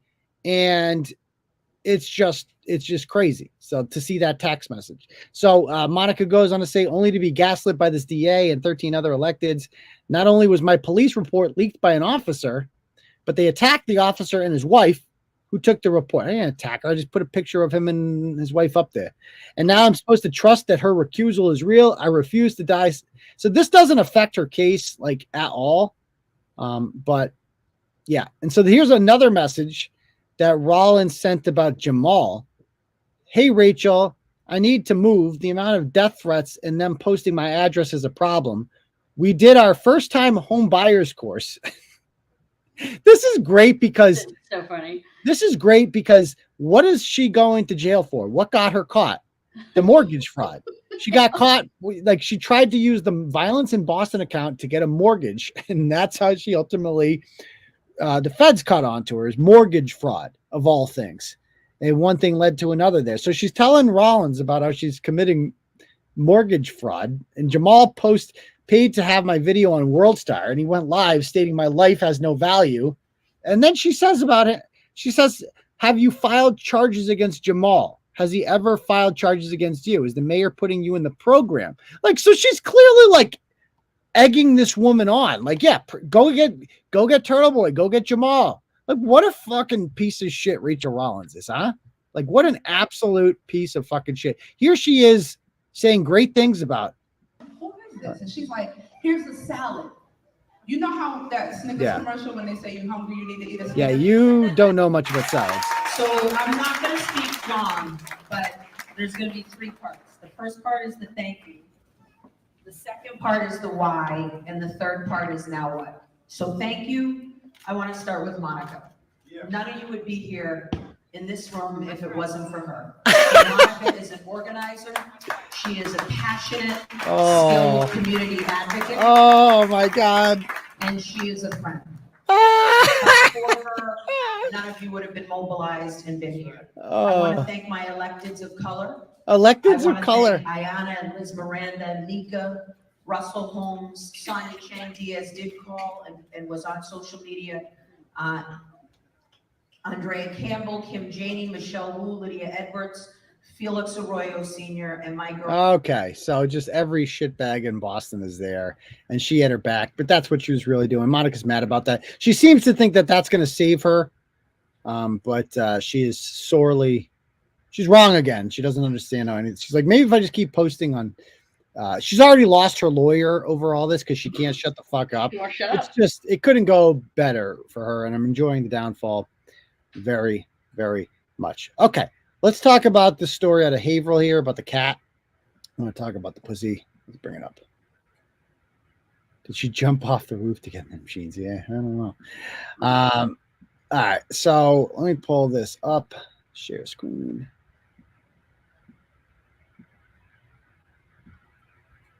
All right, so this is Christy Diaz from Haverhill. I don't know who needs to hear this, but ba-da-ba-ba-ba, I'll slap a bitch. Okay, don't do me. Okay, so she's trash, and there she is. Anyway, her Facebook URL. Does she still have her Facebook up? I think so. So her real name is I think her name is Christiana Calles. She commented on our page, I believe, and said she was going to sue, right? Yeah. You haven't had those screenshots by any chance? Let me see. All right. So she said she was going to sue because over this blog. So she goes, let's see what she says here in the, so it starts with this woman named Lauren Sabin who posts that basically she came home and found a dead cat in her apartment. And that the cat's 15 years old, and it was basically found in cleaning supplies. It's the cat ends up dying, and a bunch of local hoodlums kind of came into the house, which was unlocked for some reason, and they trashed the place. And then they killed the goddamn cat for some reason because they're fucking psychopaths. And let's see what else we got. So the cat died, and that's sad. And there's pictures of the fur balls. And so the daughter's 17 years old, and she posts on the Haverhill 411 page. She says, Haverhill. Please keep your doors locked when you are not home. Me and my mother came home to our apartment that we've been moving out of to find our 15-year-old cat laying in a puddle in some type of cleaning product poured all over him. He was beaten up, and most of the furniture we had left there was all broken and destroyed. The boys ran out of the house yelling, "It's just a cat," and used a very inappropriate word. It ran off, and that's when my neighbor saw them come out. The boys were around 9 to 15 years old. So please be careful. Krusty Christie reacted to it. So she thought that was funny. And then someone posted a picture of her son that she'd gotten a hold of. And so that's the picture of the son. I don't know if it's from the incident. I think I was told he's like 14. Well, that child doesn't look 14. But anyway, she got really mad when that happened. So here's what she says. So she messages the woman, Lauren Sabin, says, "Can you come to my house? We could talk." And then the woman doesn't respond back. So she just goes full buck wild on Facebook and as follows. I don't give a I don't five a fuck. Anybody got a problem with my kids? Come see me. Stop with that long ass talk and see me. Don't do all that threatening for nothing. Now I want to see action because I'm about that life action. So what's up? I know you're rereading my shit, Dale. Pull up. Now I'm feeling some type of way. Okay. So, yeah. So that's pretty ratchet, this woman. She goes, a lot of you triggers got to team up to feel gangster. Power Ranger ass triggers. A lot of chicken heads got a lot to say about my kids. Yes, we do. But can't come directly to me. This is bullshit. Like, I don't know whether to speak the fuck up or just bite my tongue on this one. You're not thinking about that. But let me say this. If that post don't come down, there's going to be bigger problems than what you're making it on dogs. So she claims her son's being threatened and blah, blah, blah. Anyway, basically, after the incident, she starts getting these messages from on Snapchat. So the kids that terrorized the cat and killed the cat start messaging the daughter with stuff like this, saying, "Hurry it up, bitch. Ione got Ione? What's Ione? Does that mean I ain't got all night to watch you type? The fuck you have a problem for? Mad people telling that you've been saying that girl Gabby and Steven were there. Literally, Jose's brother deadass told Steven you guys were pressing charges on them. You have the camera, but you won't show anybody the video. We got this. Okay, so I don't even know what these ratchets are talking about. But basically, they laugh about the cat being dead, saying your cat was breakdancing. And, it's a full confession from these asshole little kids.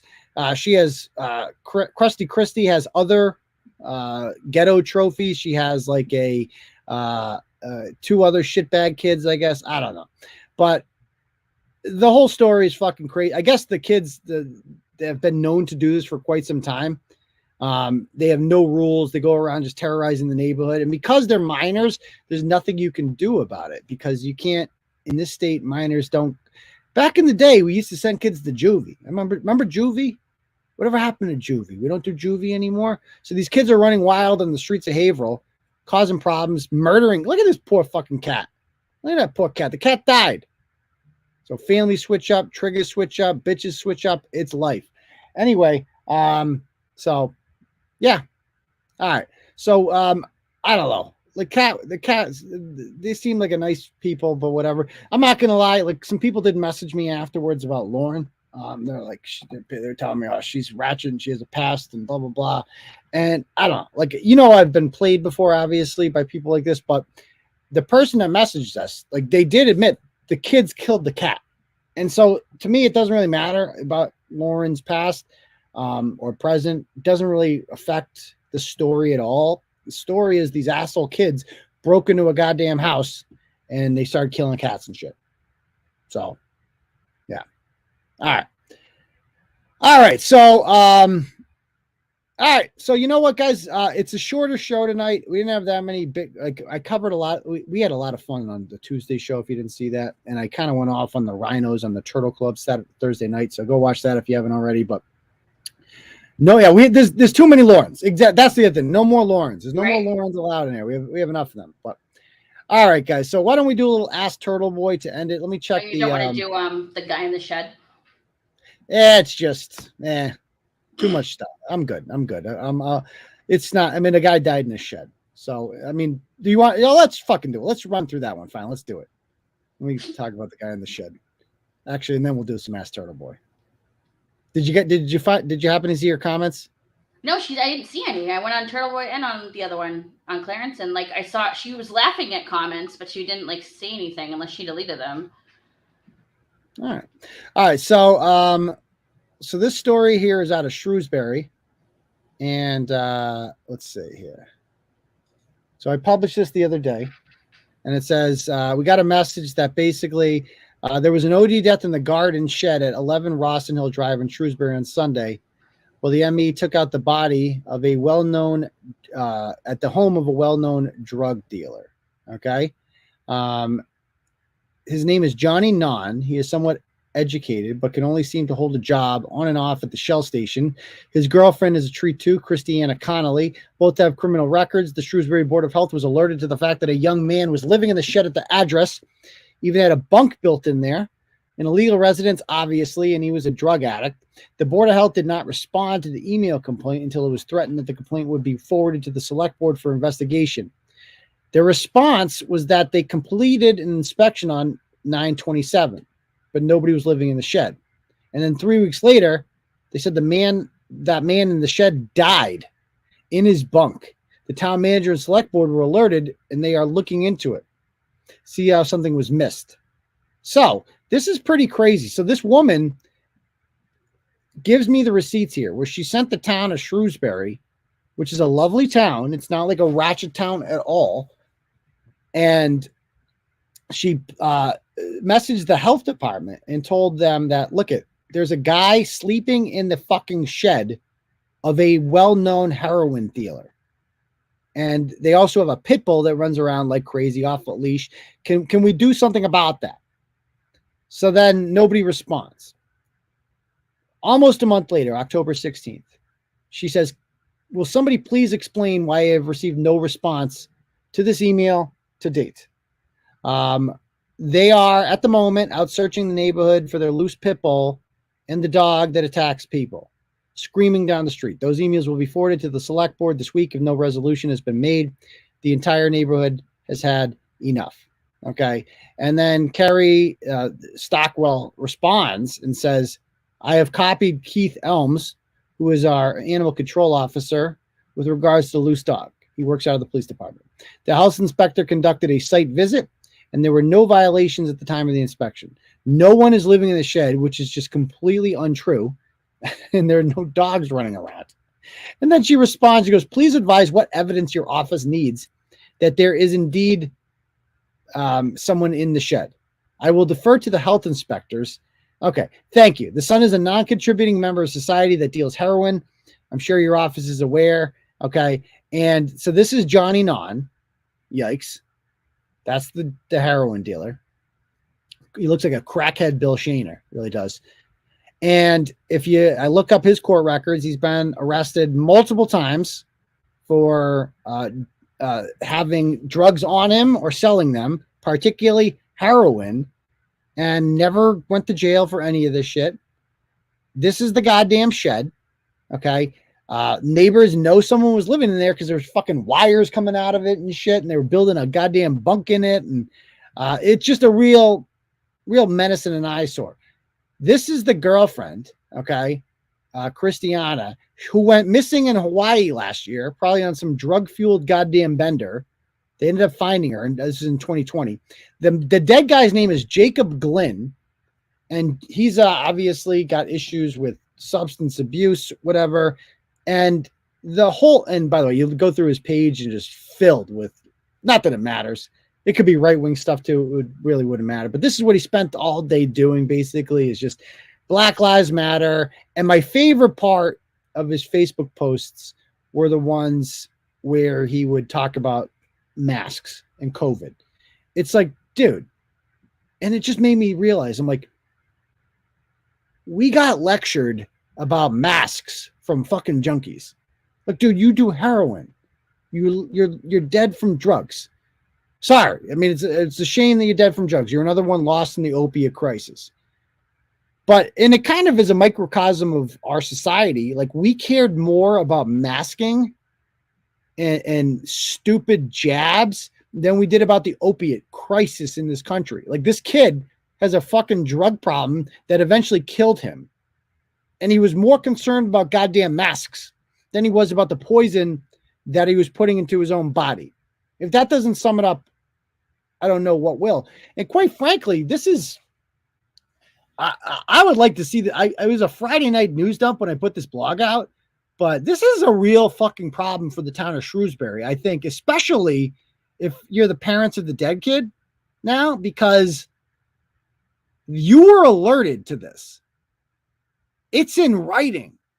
She's got time-stamped emails showing this, that they contacted you to let you know about this obvious health violation in a fucking yard of a well-known heroin dealer, and you didn't go. You said you went on September 27th. That's probably a lie. If you did go, it doesn't really matter either, because you totally fucking missed it. You're like, no one's living there. Clearly someone was, because he died in there. Yeah, he died in there. You fucking missed it. You fucking idiots.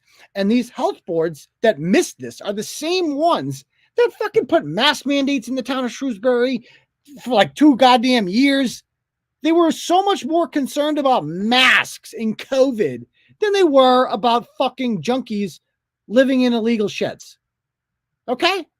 So opiates kill more, 1829. Exactly. Like, that. Unless you're 80 years old, COVID was never a goddamn threat to you, man. Or you're like morbidly obese. This kid didn't have to worry about COVID. He had to worry about heroin, and he wasn't worried about that at all. And they're like, dude, this kid's doing heroin and living in a fucking shed. Can we do something about that? Oh, yeah, probably not, but we're going to tell you we did. And I hope they get fucking sued for it. So I hope the family sues them. So, all right. So, yeah, that's the Shrewsbury story. And yeah. All right, cool. All right, why don't we do a turtle chat? A small turtle chat waiting. Oh, we got turtle chats? Okay, let me check. Oh, we got one from Kate Peter message. Let me see what we have here.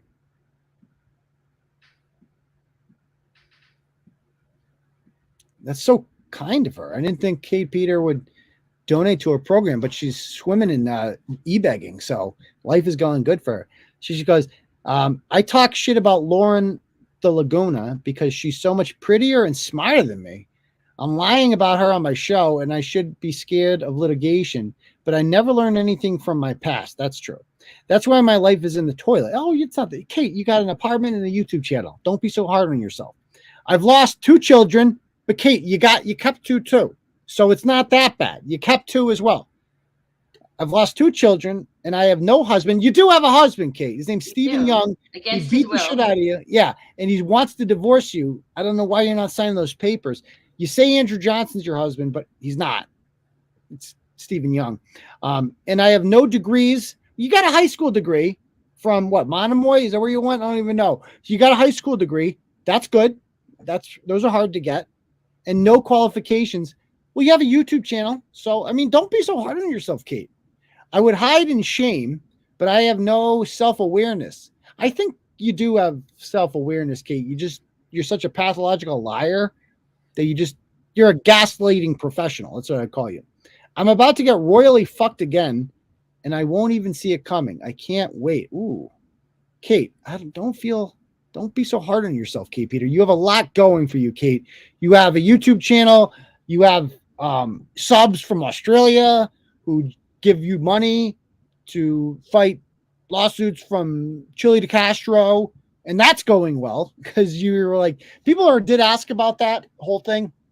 I guess I did listen to the Chili tape, like in court with Kate. It was on YouTube and now it's private.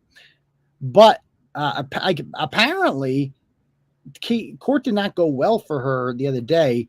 The judge, you can tell the judge is fair. She's this woman, and she gets it. She understands. Because Chili's angle, and my thoughts on Chili was this guy's no fucking clue what he's doing. You should get a lawyer if he's going to be serious about this, which I don't even think there's much there as far as defamation goes.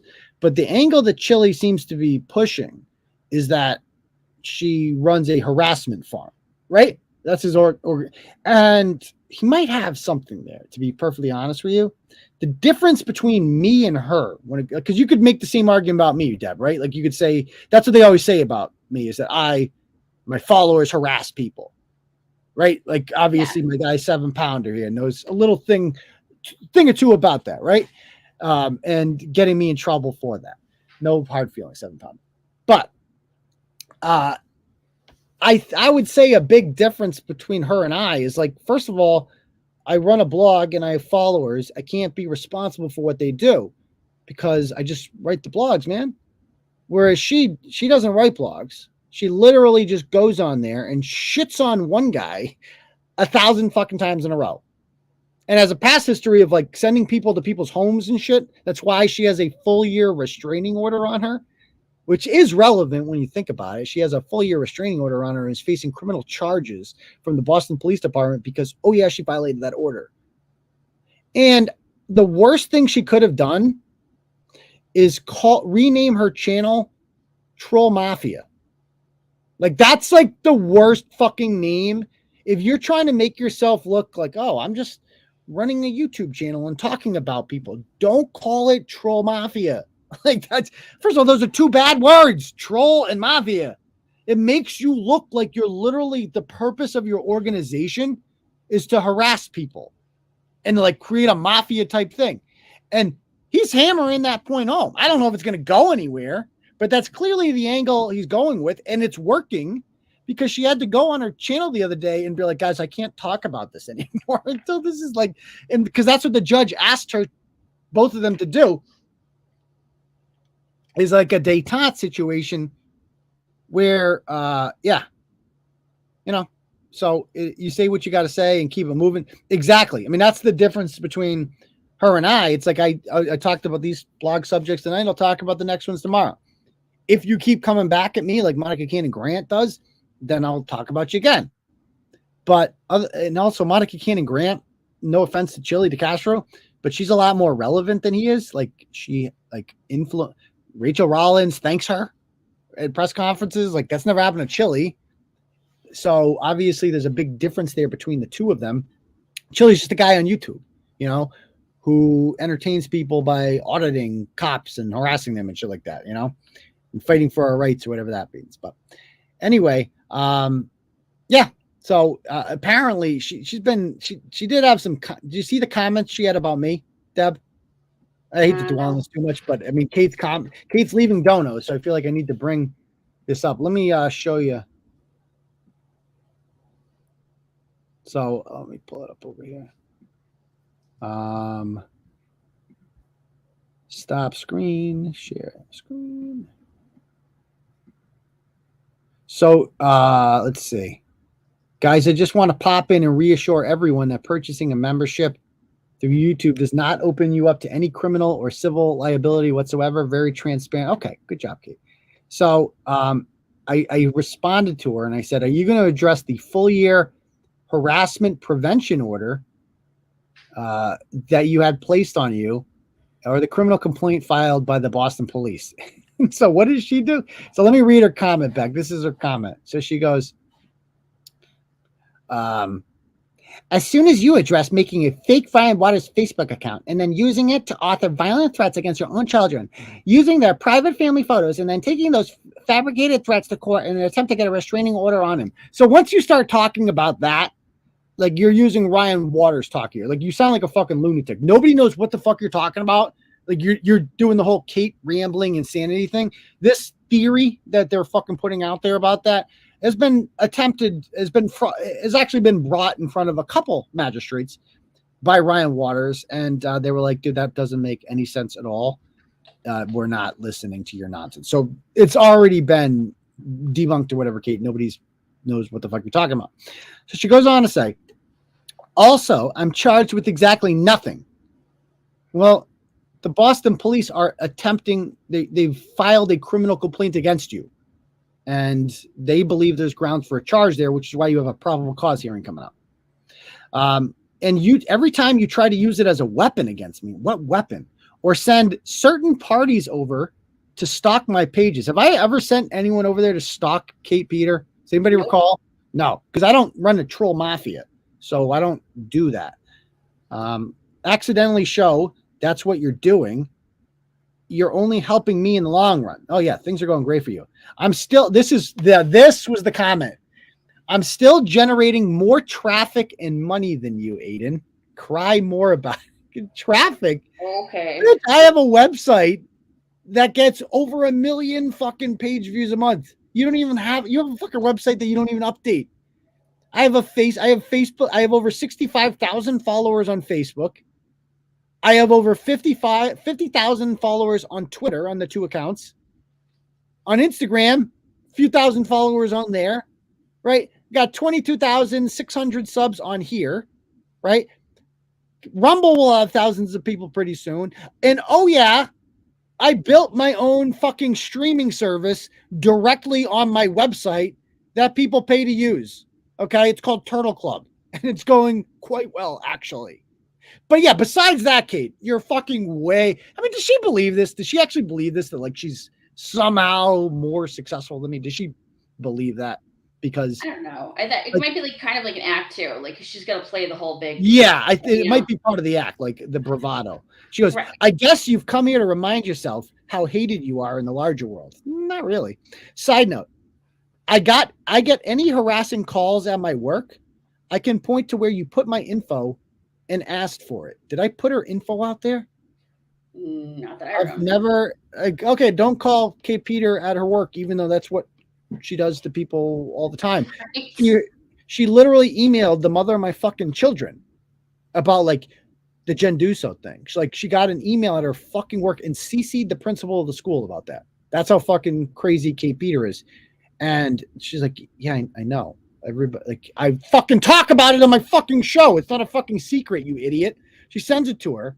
And it's like, so she got blocked for that. It's like, Kate, nobody, like, talk about harassing people at work. What the fuck do you think that is? Like, what is wrong with you, you fucking moron?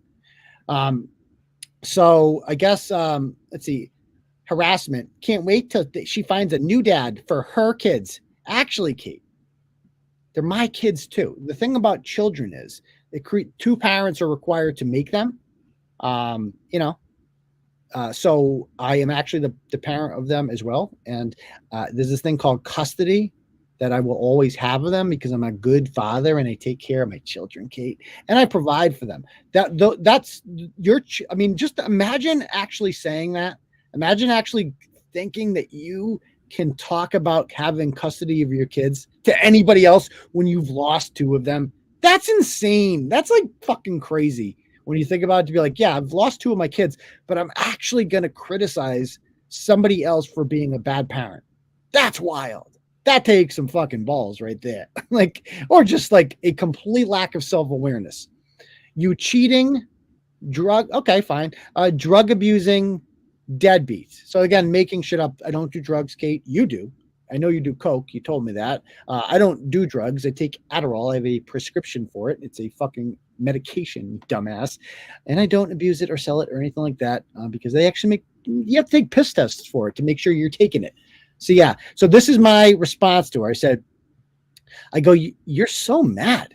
The Ryan Waters threat angle has been tried in court a few times and failed miserably every time. However, the order against you from September 6th is quite real, as is the criminal complaint filed by the Boston police against you for violating it. I've never had that happen to me. You have. As for influence, you simply don't exist outside of YouTube, Kate. I have over 65,000 followers on Facebook, on Twitter. I built my own subscription streaming service that has over 1,000, close to 1,000 monthly customers. All of this in spite of unprecedented deplatforming that I constantly rebuild from. I live in a nicer house than you. I have all my kids, as I always will. You will never be on my level. You're just a sad YouTube troll who e-begs, despite criticizing so many others for doing so. Remember when she used to do that? She'd be like, he always e-begs. He always e-begs. You're bragging. Yeah. You're bragging to me about money now? What? You literally, all of the money that you have on here is from fucking e-begging. You're like, yeah. So basically she's like, I got myself in this. I dug a huge hole for myself. I got my ass sued. I committed a fucking crime, and now I have to have a criminal fucking defense attorney tell me with this fucking thing. Can you guys pay for this? Can you bail me out? Like, bitch, you did this to yourself. And you're e-begging. You're literally e-begging. That's where your money. Imagine the cognitive dissonance. Sorry, big word. I know. Imagine having that lack of self-awareness to be like, I'm literally the biggest e-beggar in the world, and I'm going to shit on someone else for e-begging and then brag about all the money I make doing it. Right. Okay. And I go, I said, oh, and your kids, Hunter and Wade, call someone else mom and have no relationship with their siblings because of your failures as a mother. That's the big thing. Let's not forget that. Their names are Hunter and Wade, Kate. They don't even know you. There's another woman out there who did not raise them, or did raise them, didn't birth them. You birthed them. And they call her mom because you wanted to be their mom. You just weren't good enough at it. You were just a massive fuck up and a massive failure. So the state took them away from you. And in doing so, took them away from their two siblings, which is fucking criminal to do that. Like, to separate brother and sister like that. Like, give them, like, you kept on to two. The two that got away, they're the lucky ones. The state took them away. But the other two were too fucked up from your parenting that they couldn't be adopted out. Nobody wanted it. It was really sad. Okay. And you did that to them, Kate. It's not shitting on you or kids. It's shitting on you because you're a horrible fucking person. I go, and by the way, I will give you, and again, I've repeated this so many times. I will give you $500, Kate. I'll make a $500 donation if you can produce your marriage certificate to Andrew Johnson and proof of your divorce from Stephen Young. We both know you're still legally married to him. She has apparently hidden this. Other people were telling me they could not. I don't know if you guys can see this on her post. It's the third community post down on her Troll Mafia page. But again, I would $500, Kate, if you can produce for me those two things: your divorce document from Stephen Young and your marriage certificate to Andrew Johnson. It's fucking easy. You've said you were going to do it a bunch of times. I always bring receipts. So you've been accused by a lot of people, including your husband, Stephen Young's family, that you're still married to him. So prove me wrong, Kate. Prove me wrong. Been asking you for a couple of years. You can't do it. Funny. You're just going to, let me guess, you're going to change the subject and be like, Aidan, you're neurotic, cheating, extramarital affairs, drug abusing, blah, blah, blah, blah. Okay, cool. Okay. So you got those documents or no? No? Okay, cool. All right. Okay. Anybody else? Let's see. Lauren says, I one time made a super chat asking Aidan to stop talking about Kate, and Brett chewed me out for not getting it. Well, I get it now, Brett. Exactly. You don't get, it's so true though. It's so true though.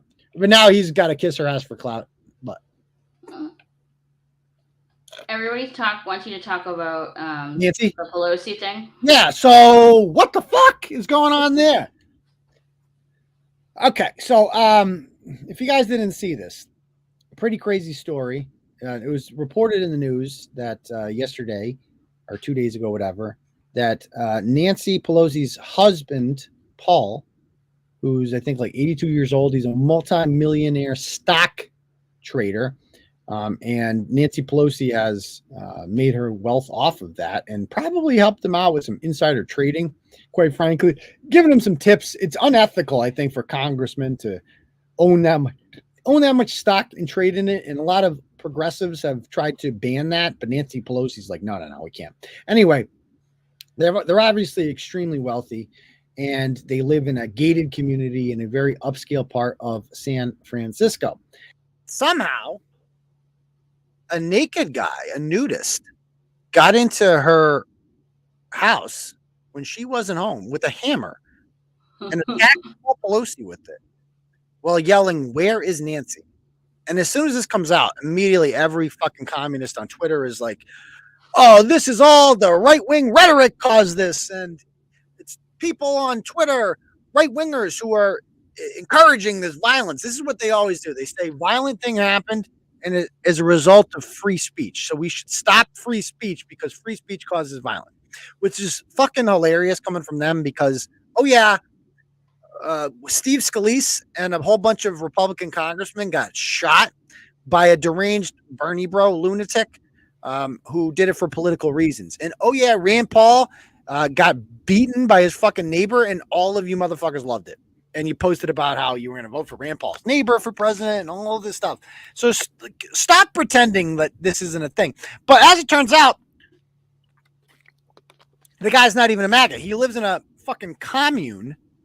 And they go to the commune's house, the commune, whatever. It's like a broken down Victorian. It's got a Black Lives Matter sign in the window. It's got rainbow flag on the front lawn. Like the guy is a full-fledged nude. Like he's a psychedelic drug addict. Like he's fucked up in the head. He's suffering from psychosis. Now, the real question is, how the fuck did this nudist get into their house? And according to the police report, some other guy opened the fucking door. An unknown man, when the cops got there, opened the fucking door. What? Yeah, they don't say who the guy is. So just to review what happened here. So Paul Pelosi called the police from the fucking bathroom. So the nudist with the hammer allowed him to go into the bathroom and call 911. And then when he came out, the cops got there and he had a fucking hammer and he hit him with the hammer in front of the cops, I guess. Like crazy. So I think what a lot of people have opined about this, and this is my opinion, there's no fact about it. There's no possible way this guy just fucking got into there. Like that can't happen. He certainly wasn't radicalized by MAGA, which makes you believe, this is my theory what happened here, and I think a lot of people would agree to this. I think the unnamed man was his lover, because he's probably gay. And if you're married to Nancy Pelosi, that would make any man gay. And they just wanted to have a threesome, right? They want to spice it up a bit. And they're like, you got any nudist hobos that you know of? Yeah, this guy's all fucked up on drugs. Let's get him on the action. And okay, and you come over here and bring your hammer.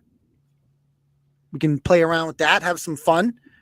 And things got out of control because the guy showed up and he's like, this guy's fucking crazy. He's on all sorts of drugs. This is too much. This is crazy. And calls the cops. And I think that's what happened. I think that most likely what happened here is this is a gay threesome gone horribly, horribly fucking wrong. And now they have to play it off like MAGA did it. That's my theory. That's just my theory because this doesn't make any fucking sense at all. Yeah. And the glass was on the outside of the house? Yeah, the glass was on the outside of the house. It's a crazy story, man. They both had hammers. They both did. Like, what? Where is Nancy? We said stop hammer time. Where was Nancy, too? At that hour, right? She's not sleeping at 2:30 in the morning? Come on. All right. Anybody else have any other questions they want to ask? Anybody else? Oh, another. Let's see. We got another super chat here. Turtle chat, rather. From Lauren de Laguna. Official invitation to Brett for an interview on Lauren de Laguna. Unless he's afraid. So there you have it. I know Brett's watching this, and then he's going to say, somebody sent me a clip. No, Brett, you were watching it. Stop it. So basically, so she has offered him an official invitation to do an interview. I mean, dude, Ryan fucking Waters did it. Like, he wasn't even scared of her. What are you scared of? But we all know Brett's not going to do it because he'll only go on with like people like just these losers that, you know, the virgins that sit in their mother's basement in Nebraska, wherever the fuck they're at. He'll go on with them because that way he can control it. And you've heard the interviews, Brett. She lets you talk. She let Chili talk. She let Ryan Waters talk. She lets you talk. So lets dead bodies fall on you, no problem. Yeah, like she'll have. I mean, you're a loser. I mean, what else are you doing? He ain't gonna go on. No fucking way he takes her up on that offer. No fucking way. No fucking way. So, but the offer has been extended. So just so it's official right there. All right. Anybody else have any questions they want to ask? You've got to pay him for it. That's what he's going to say. I guarantee he's going to say that. I was going to say that. He guarantee he's going to say that. How about this, Brad? I'll give him, Brad, you go on there. I'll give you $20 to go on there. You won't do it. $20 whole dollars? That's a lot for him. I mean, he can buy 2 packs of cigarettes maybe for that. Or you can probably, you know, he rolls his cigarettes. You know, he doesn't buy them. No fucking way. Anything to save money. All right. Anybody else have any other questions they want to ask? Lauren's interviews are pretty casual. Sex doll or junkie falls on you. No big. Exactly. Just like, sometimes that happens. Dude, Ryan Waters, by the way, filed another criminal complaints against me in Boston this time. He's just going around. He's going to start doing this in all courts. I'm not even giving it any time. Now what? I have a hearing for it on December 8th. A criminal complaint for the scene. You have something else on December 8th. Don't you have something else December? Oh, no, December something else. I forget what it was. That you're thinking of Tony Branch. Yeah. I forget the exact date. I got to go look at it. But Matt says, do your friends failing PA still feel good about? Yeah. Oh, yeah. I mean, I feel great about Oz winning. Like a lot since the debate, man. Last time we were doing a live show, the debate was happening, and that was the worst debate performance in history. And after that, Oz became a dramatic favorite. I think that we are going to have a red wave like you've never seen before. And I'm a guy who's pretty negative, pessimistic in general. We are going to take Nevada Senate seat.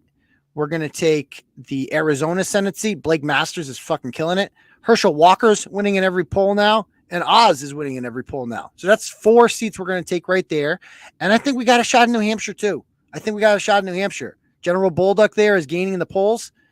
Can we have the latest odds in the Senate and House seats? So the latest odds in the House seats are Republicans win the House minus 1,200. Democrats, I think, are plus 600. So that's over. That's like being favored by like 30 points in the Super Bowl. So the House isn't really in contention. The Senate right now, the latest I saw on Republican control of the Senate is minus 225, which would mean that Democratic control is probably like plus 170 or 180. So that's a pretty strong favorite there as well.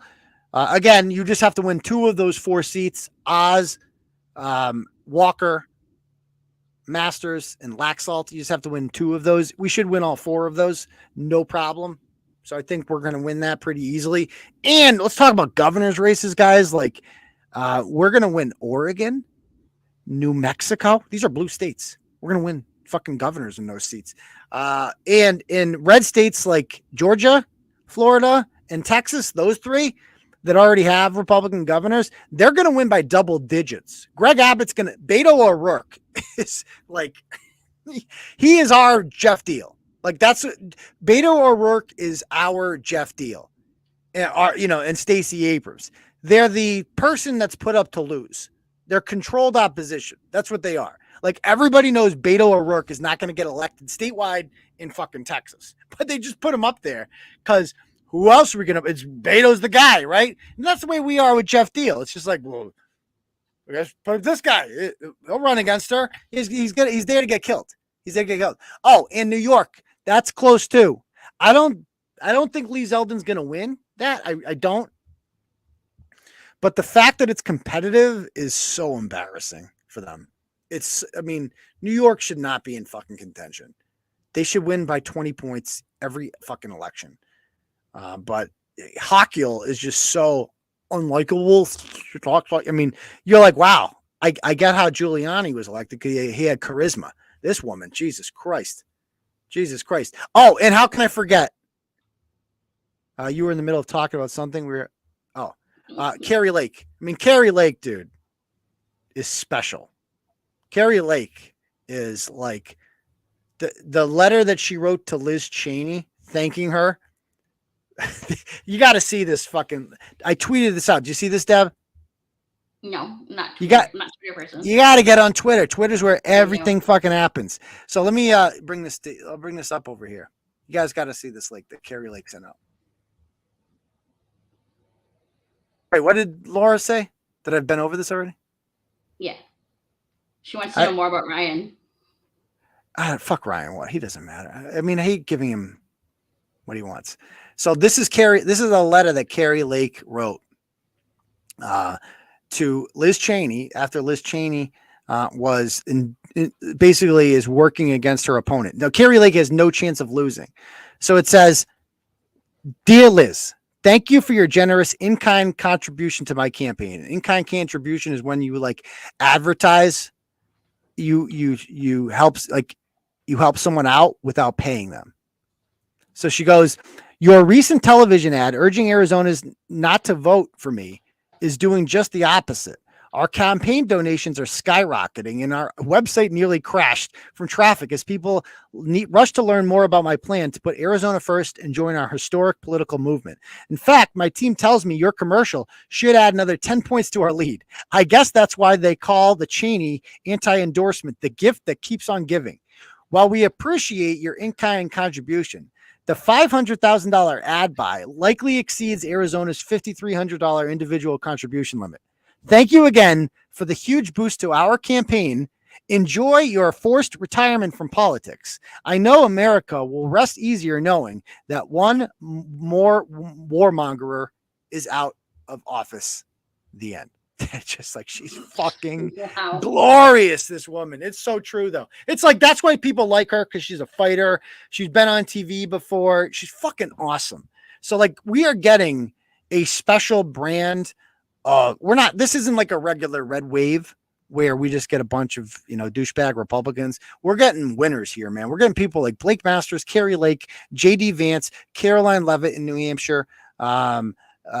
The list, I put up a bunch of them on my Twitter. Go check them out. I did a whole thread about the new people that are coming in here.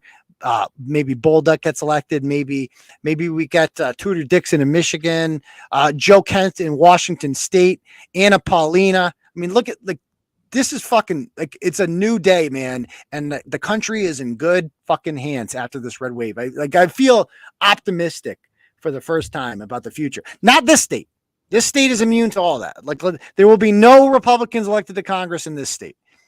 Maura Healey will win by 30 points. People are so mad about me on Twitter about that. Like, Turtle Boy, you could help.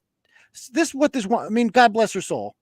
This one woman on Twitter, she's a supporter. She's like, you need to stop being so negative about Deal because you have a lot of influence and a platform.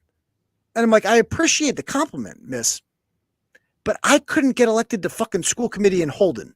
I don't know what political, you know what I mean? It's like, what? I couldn't get myself elected in fucking Holden to the school committee. I don't think I'm going to get Jeff Deal elected. If I could, I would, but I don't think I have that kind of influence. Like, I appreciate the compliment, but I don't think you understand how this works, and I think everybody who's following the show is going to vote for Jeff Deal anyway. Vote for Jeff Deal. I'm voting for Jeff Deal. He's going to lose. Vote for him anyway. Okay. But yeah.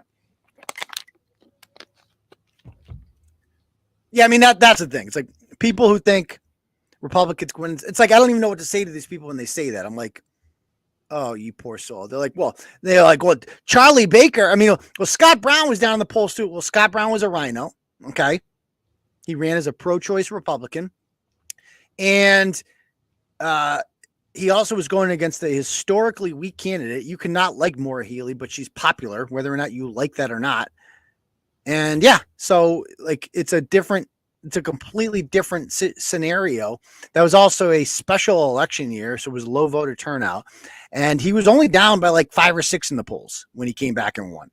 Whereas Deal is down 30, man, 30. And again, you have to be, to get a Republican, to get elected to statewide as a Republican, you got to be a useless one like Charlie Baker. Those are the only ones that get elected. It is what it is. New Hampshire matters. I know we got some New Hampshire people. I think Glamasu's, you don't live in Carolines. Nashua and Manchester are in different districts. There's New Hampshire one, that's Caroline Levitt's district. She's going against Chris Pappas. That's dead even. The other one is not as competitive, New Hampshire 2. So I think you live in that one. But vote for Bolduc. It did come from a nice place. I felt bad, you know.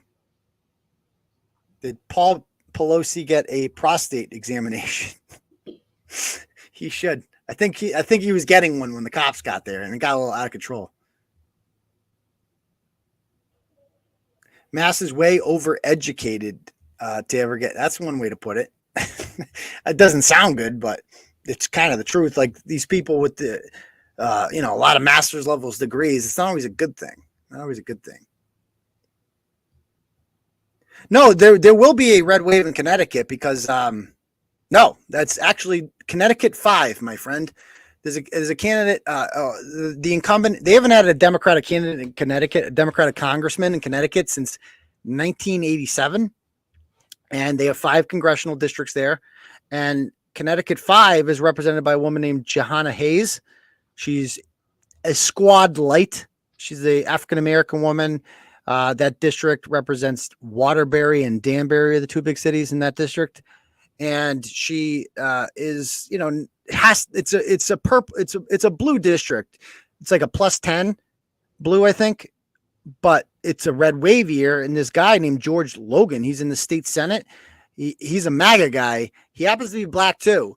He was on Tucker a couple weeks ago. He is dead even in the polls. I saw him winning one poll last week. So you might see some red wave in Connecticut. You're going to see it in Rhode Island. Alan Fung is going to get elected to Congress. You might see it in New Hampshire, and you might see it in Maine in the 2nd congressional district as well. So, okay. Anybody else have any other questions? Yeah. Poor Rayla. Rayla, her TV ad, I guess, didn't get aired about genderqueer. She did a whole ad about genderqueer, and I think they edited it. And they put a fucking warning about it beforehand. Oh, I've never seen a channel do that before. They go, this channel does not endorse this ad. Yeah, we know that, dipshit. You're just getting paid to run it, so run it. How hard would you bang?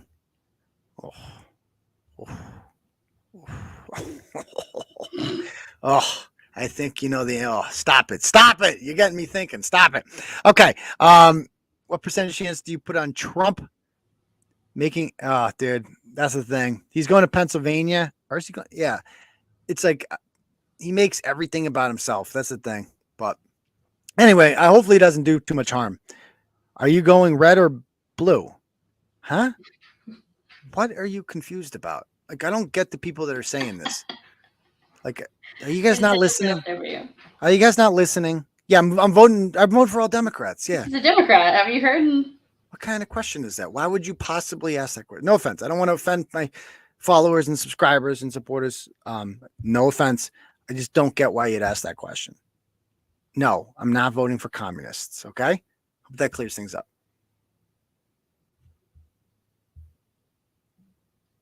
The governor, 2 senators, and 5 reps are all Democrat in Connecticut. How do you see a Democrat winning there?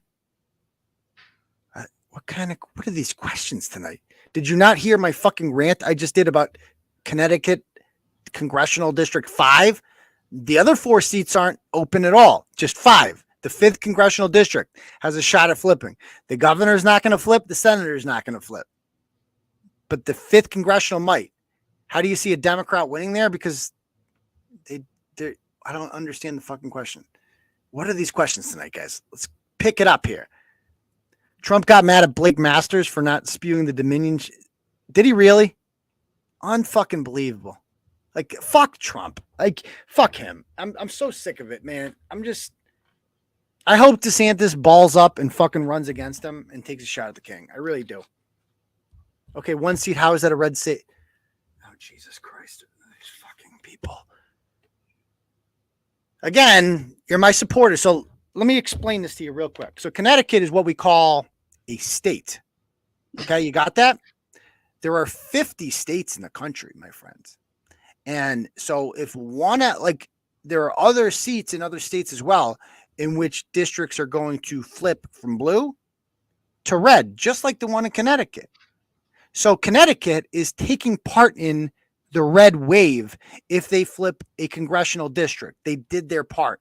They helped flip the seat. If New Hampshire flips New Hampshire 1, then they've participated in the red wave too. If Rhode Island flips Rhode Island 2 and Maine flips Maine 2, then they have participated in the red wave. You see that?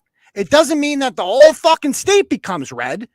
It just means they've participated in the red wave. That's how Congress gets taken back by Republicans, is random seats in random states fucking flip. Like, guys, pick it fucking together. Turtle Boy, if the Republicans win both houses, will Biden, if they have any balls, they will be, but we need a big one. And again, New Hampshire is purple. No, it's fucking not purple. How the fuck is Rhode Island? What a misnomer. That's like saying that Ohio is purple. It's not. It's red. It's like saying Florida is purple. It's not. It's red. When's the last time New Hampshire voted for a Republican in a presidential election? 2004. Was it even 2004 or was it 2000? I don't know. It's been like that. Purple districts don't vote fucking Democrat reliably. How many senators are there in New Hampshire, and what parties are they members of? Oh, yeah, they're both Democrats. And they've been that way since 2014. They have 2 congressional districts in New Hampshire, both owned by Democrats. That's what's called a blue fucking state. Their governor is a Republican, but he has to be a rhino because New Hampshire is a blue state. It's not as blue as us, but it's fucking blue. Stop calling it purple. There's like 3 fucking purple states in this country. Pennsylvania, Michigan, Georgia, and Arizona. Those in Nevada. Those are your purple states. That's it. The rest are all blue or red. Okay? Just want to make that clear. Anyway. So, yeah. I'm right. You're wrong. It's okay. It is what it is. So you're voting blue in a blue state.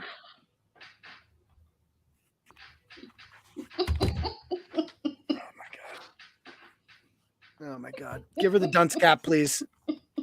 That can't, is that really what, is she trolling me? No offense, Marlene. Are you wearing a helmet right now? Are you retarded? I mean, I don't want to shit on you, but I'm like, I don't get, you think I'm voting for blue? Like, what would possibly make you think I'm voting blue in this election? Like, tell me how you reached that conclusion that I'm going to vote for Democrats. And I want you to, like, tell me how you reached that conclusion, please. You're not trolling. Okay. I don't know. To be clear, I'm not. You're doing the math? No. I'm voting for Republicans. Don't you understand that? What? Oh my God. She sounds like a mafia troll. Exactly. Like I would hope my followers aren't that dumb. Did you grow your hair in? You got some length up top? Do I really? No, I got a haircut recently too. Do you agree it's going to suck when they indict Trump and therefore convince him he has to run again? Yes, that's what they want. That's what they want. There's a kid from Worcester fighting tonight at Madison Square Garden. He's there basically to get his ass kicked by the Ukrainian guy, Lomachenko, whatever the fuck his name is. He's there to get beat up. And then Jake Paul is fighting. Jake Paul is fighting Anderson Silva tonight, isn't he? He's favored in that. Okay. Anybody else? Okay. So again, let me just read this real quick. And then I was told if you vote blue in a blue state that we, okay, that's not even a sentence. That's not even a thought. I think people are confused with the auditor thing. Oh, okay. I wish they could just fucking speak English and say words like that. So let's be fucking clear. I'm voting for Jeff Deal. I was told that if you vote red, that it's a waste. There's no such thing as a wasted vote. The only way to waste your vote is to vote for a libertarian. But no, I'm going to vote red. everyone should vote red. We're going to lose. And that's okay because we're outnumbered. But you should still make your voice heard because it's on record. Like, I am the opposition. I dissent. I don't approve of this. I don't approve of Maura Healey. I'm going to vote for Jeff Deal, but he's going to fucking lose. Okay. Like that's like saying, I love the fucking New England Patriots. I love them. Right. I'm going to root for them every fucking week, but they're not going to win the Super Bowl this year. See what I'm saying? That doesn't make you any less of a Patriots fan by saying that. It's just fucking reality. Just reality. I am voting for one Democrat. You're right, the auditor, but that's it. Because the other guy is much worse. Read that fucking blog. I talked about this on the Turtle Club the other night. I did a whole rant about it. The other guy is worse. Like, very rarely can you say somebody is worse than a Democrat. Well, that guy is worse. Anthony Amore is fucking worse than Diana DeZaglia, and it's not even fucking close. He's mad that she voted to ban level 3 sex offenders from the women's room. So we're going to lose if we vote red. Yes, you're going to lose either way, but you should still vote red. Does that make sense, Marlene? We're going to lose, but you should still vote anyway. The Patriots aren't going to win the Super Bowl, but you should still root for them anyway. Does that make sense? How would it be a wasted vote? What a strange question. Yeah, I don't know. Maybe this is why we lose, because we ask questions like that. Maura Healey, scissoring state troopers. Yeah, I did a whole thing on that the other night. Just vote orange, for God's sakes. Voting Republican in this state is a huge waste of time. It takes 2 fucking seconds to vote. How is that a huge waste of time? Yeah. So, yeah, I mean, it's like saying, like, just because your candidate's going to lose doesn't mean you shouldn't vote for him, man.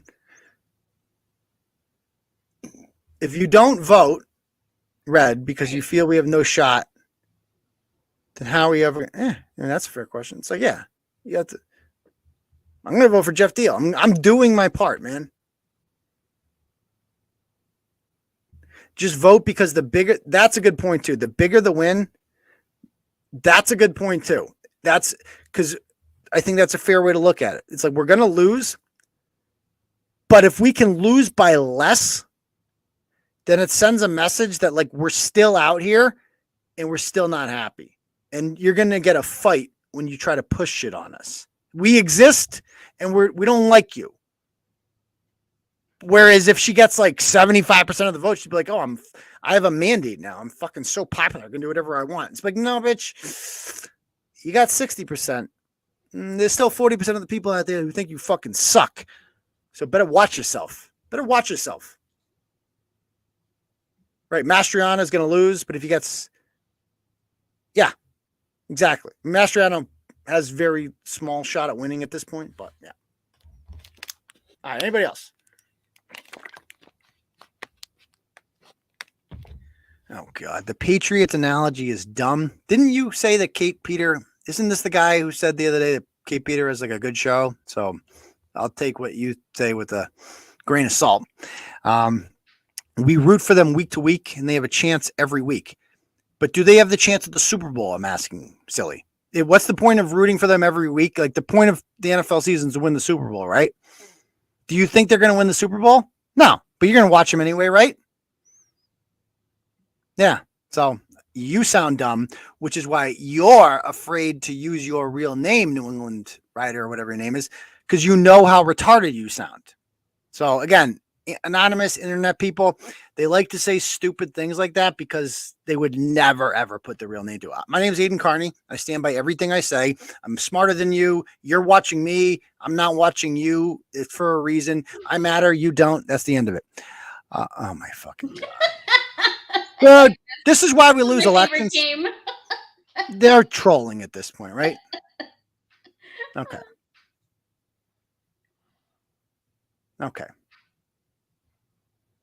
Why do you think Lake is outperforming Masters in Arizona? Because Mark Kelly is a better candidate than Katie Hobbs. That's why.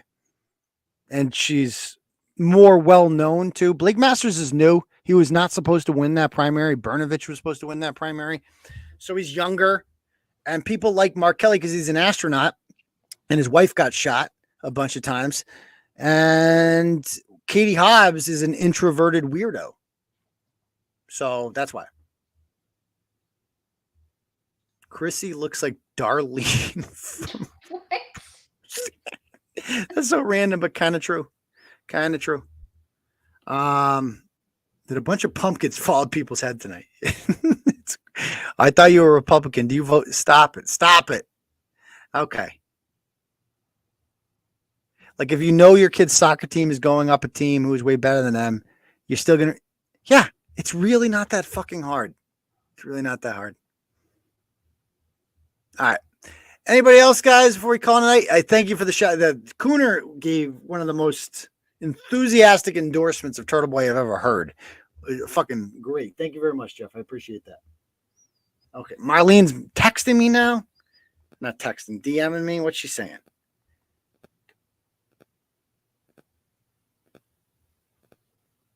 So she's saying in the chat, I plan to vote red even though I'm pro-choice. Okay. But the numbers are against us, and it feels like a losing vote. I speak for people that have done the number count.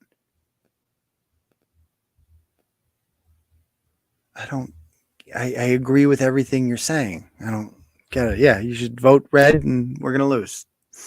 Astros and Phillies, I mean, I hate baseball. I hate Major League Baseball, so I don't really care for either of those teams either.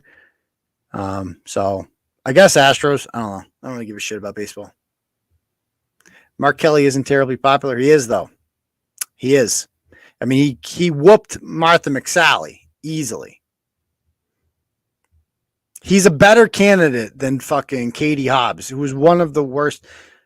I don't understand how somebody like that gets nominated. All right, so you know what? I can't. I'm getting too frustrated with the comments, so we're gonna call it a night, guys. Thank you guys for joining me tonight and everything, and thank you, Deb, for being backstage there. And we will see you guys all for the next episode of Turtle Boy Live on Tuesday night. Peace, Turtle Riders. Go Pats! Have a good night, everyone.